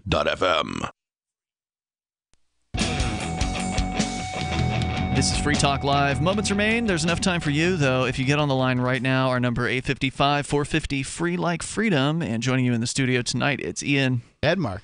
Hey, how'd you like to try out what might be the best pillow you'll ever use? And you can do it near risk-free for 60 days. It is the MyPillow. And Mark, you and I both have MyPillow. Love them. They're a fantastic product because, first of all, it actually is designed to fit to the shape of your body and hold your neck in the proper position. So important. You know, this one product, if you're having trouble sleeping, change out your pillow, try the MyPillow out, see if it makes a difference for you rather than going crazy and getting a whole new mattress and all that. You can go to mypillow.com, use code FTL, get yours at half price, and also it's washable. You can wash it, you can dry it, it's designed for that. You go to mypillow.com, use code FTL. You get a 60-day money-back guarantee, meaning if you send the product back to the company, they will give you your purchase price back. And if you hang on to it, as we have done, the pillow is designed and guaranteed to last for at least 10 years. Over at mypillow.com with code FTL, like Free Talk Live for the half-off offers. We go to Vernon. He's in New Orleans. Vernon, you're on Free Talk Live with Ian and Mark. So Gene seems to have quite a lot to complain about, and then Mark also said no one ever put up a fuss whenever they were going to the gas chamber. But checking in with customs and going to the gas chamber are two completely different things, right? It's a to me, it makes reductio ad absurdum. It is a rhetorical technique. Go ahead. To me, it makes more sense to just go through the line. I'm not saying you got to take it up the butt or anything, but I'm just saying you go through the line. You know, you don't make a fuss, and then you're not going to be there as long because it's true. Just like honking that horn at the tow truck, blocking the highway, they're just going to sit there and take their sweet time. I mean, obviously, you don't protesting with these type of bureaucracies have to go through a congressman, not the bureaucrat that's processing you. Yeah, I don't know that going through your congressman's going to do you any good either. I mean, have you ever tried to do anything with your congressman? Not necessarily, but I'm just saying. So I'll tell you what. Here's the value of it. To try to address that type of an issue, allow me to elucidate, if I may. Here's the value. If you can go through one of these situations with the bureaucrat, you can actually get yourself under arrest. Then you can take it to the Supreme Court, and you can make them make a ruling that specifically addresses whatever issue it is that you have a particular problem with. That's probably not going to happen. $2 million in 10 years of my life to spend doing that. You don't have to. No one's asking you to. Yeah, but Mark, that's not something that the average person can do. And even if you did have the money and the attorneys to afford it and the time to do it, it still probably isn't going to do much of anything, because how many times have we seen a court issue a ruling and have police departments ignore it left and right? Once you have a Supreme Court ruling, then you can sue people over the ruling. Sure, once you get arrested and go through the damn process. Yeah, it's going to take you a decade. Right. Absolutely. The average person doesn't have that kind of time. I'm not claiming they do. What difference does it make? We're talking about pointless actions on one side or the other. Going through line with your mouth shut isn't going to solve any problems either. That's true. That's true. Except getting you through the line. But it's at least I'm not going to miss my flight, and that's hopefully true. Maybe not have to pay an additional fee to get my flight rebooked. Just one final thing, Gene, you got to chill out, man. I mean, there are bigger things to worry about than 18-wheelers blocking the road and, being caught up in a bureaucratic nightmare. By the way, he's referring to Gene's call over the last couple of nights. He's been pretty mad about some of the truckers, the professional drivers out there. Stresses me out, man. Seriously, come on down to New Orleans. We'll have a drink and we'll enjoy ourselves. Have a good night. Thanks for the call, Vernon. I appreciate hearing from you. Yeah, Gene was on the verge of some serious road rage over the last couple of days. I guess he said he was traveling for the holiday weekend and had encountered some truckers doing some things that he found distasteful. The truckers had good explanations for the reasons why they did them. If you missed those conversations, you didn't hear last night's show or the night before that, you can always go download them anytime you want over at freetalklive.com. But let's talk a little bit about the idea of protesting at a checkpoint. I mean, generally, protesting the government is not going to change the government. We've seen that a zillion times with various different Million Mom or Million Man or whatever marches on D.C. You can have as many people as you want marching. It's not going to do anything. We've seen people protesting inside airports. Some of our co-hosts, Sam Dodson, in the past had notably refused to show identification to go through the checkpoints and was, pulled aside for extra special security screenings. Meg McLean got harassed by the TSA, and others have done things, that have been some level of protest. I mean, I personally... You're not going to find out what the government is willing to do to you unless you choose not to go step by step through their stuff. Yeah, that's true. Personally, I always opt out whenever I go to the TSA checkpoint. It's not a big protest. I don't make a big deal about it. Because you could opt out and make a big deal about it, right? I don't try to make a scene, but I want to always let them know I'm not going through that scanner thing that they've got. And that usually does cause some level of notice from some of the other customers that are going through the line, because they're like, well, like they pull you aside. They go, opt out. They kind of let their other people know that there's an opt out. I'm going to touch you in your crotch right now with the back of my hand. And then they pull you aside, and you kind of have to stand there until another agent comes over and opens a little door to let you through. And then they give you the pat down. And so kind of while you're standing there, you're sort of in the way, but not really. But sometimes other customers, that are lined up, they don't really know if you're waiting to go through the line or not. So they'll stop. And you can kind of get a little bit of attention even if you don't try to make a scene. But at the very least, it does remind the bureaucrats that not everybody is going to do everything that they ask them to do. It's a minor, I would say, about as minor of a protest as you can do. That won't generally cost you too much much more time. In fact, at the most busy checkpoints, now, I don't do any of this stuff because No, you don't. I have no desire to play around with this sort of thing. I understand that these people are playing a one in a million chance of actually finding a bad guy coming through their little line here, and that their lives are as difficult as they are. I don't want to make them more difficult. I don't want to make mine any more difficult either. I actually, at a recent crossing, I forget where it was, but in the United States, when I went through and did an opt-out, I actually was with another person who was opting out for the first time ever. So I got to talk a little bit with somebody else who was there opting out. I did, however, one time when I was on, I think it was Interstate 10, going through somewhere near El Paso in Texas. They just stop you right in the United States and they start asking you questions about your citizenship. Now, I'd never been through anything like this, and I was kind of curious how they can stop and ask me questions without having reasonable, articulable suspicion. Now, that's it's a long-founded, part of jurisprudence here in the United States, and the idea that they just ask you questions and detain you because you can't leave. Well, you don't have to answer those questions. Well, I didn't ask them, but they detained me. I didn't answer the questions, but they did detain me. You did get video of that. It's on the Free Talk Live YouTube channel for anybody that wants to go see it. I suspect it's probably one of the more viewed. I would guess it's the #1 most viewed video on that channel. Anybody who sees it usually calls me a jerk because the YouTube commenters are nasty. Yeah, Let's go to Jeff in Arkansas. You're on Free Talk Live. Hello, Jeff. Hi, how are you tonight? Hey, I just welcome. quick story. Yeah. I heard you talking to the one fella talking about coming back into the United States. A quick story. My wife is Canadian, so we cross the border quite often. I've probably been there to Winnipeg probably 35 to 40 times. Okay. And several times I've gotten to discussions with border people on both sides, Canadian and American, and it's kind of a running joke in my family that every time we get to the border, somebody else says, Dad, or my wife says, don't talk, we'll talk. So one time we were coming back across the border from Winnipeg, we were there at Pembina, North Dakota, pull up, my wife hands me a Ziploc bag with some honeycomb cereal in it. She said, here, eat this. So we pull up to the border. My son's driving. He looks over at me and says, Dad, don't say anything. I'm not going to say a word to anybody. We pull up to the border. She rolls the window down. The lady walks in. Are you all Americans? My wife says, no, I'm Canadian, this and that. We get the paperwork out, and I'm eating honeycomb cereal, and she looks in the car over at me, and she says, did you have to eat that right now? And I thought, what am I doing wrong? I mean, I'm not saying anything. And we all started laughing because it's, like I said, a running joke. Right. No matter every time I cross the border, they have something to say to me. And one other time we crossed the border going the other way, and the Canadian lady said to me, they always ask you about tobacco, firearms, or alcohol or something like that. And I said, no, we don't have any. She said, where's your gun?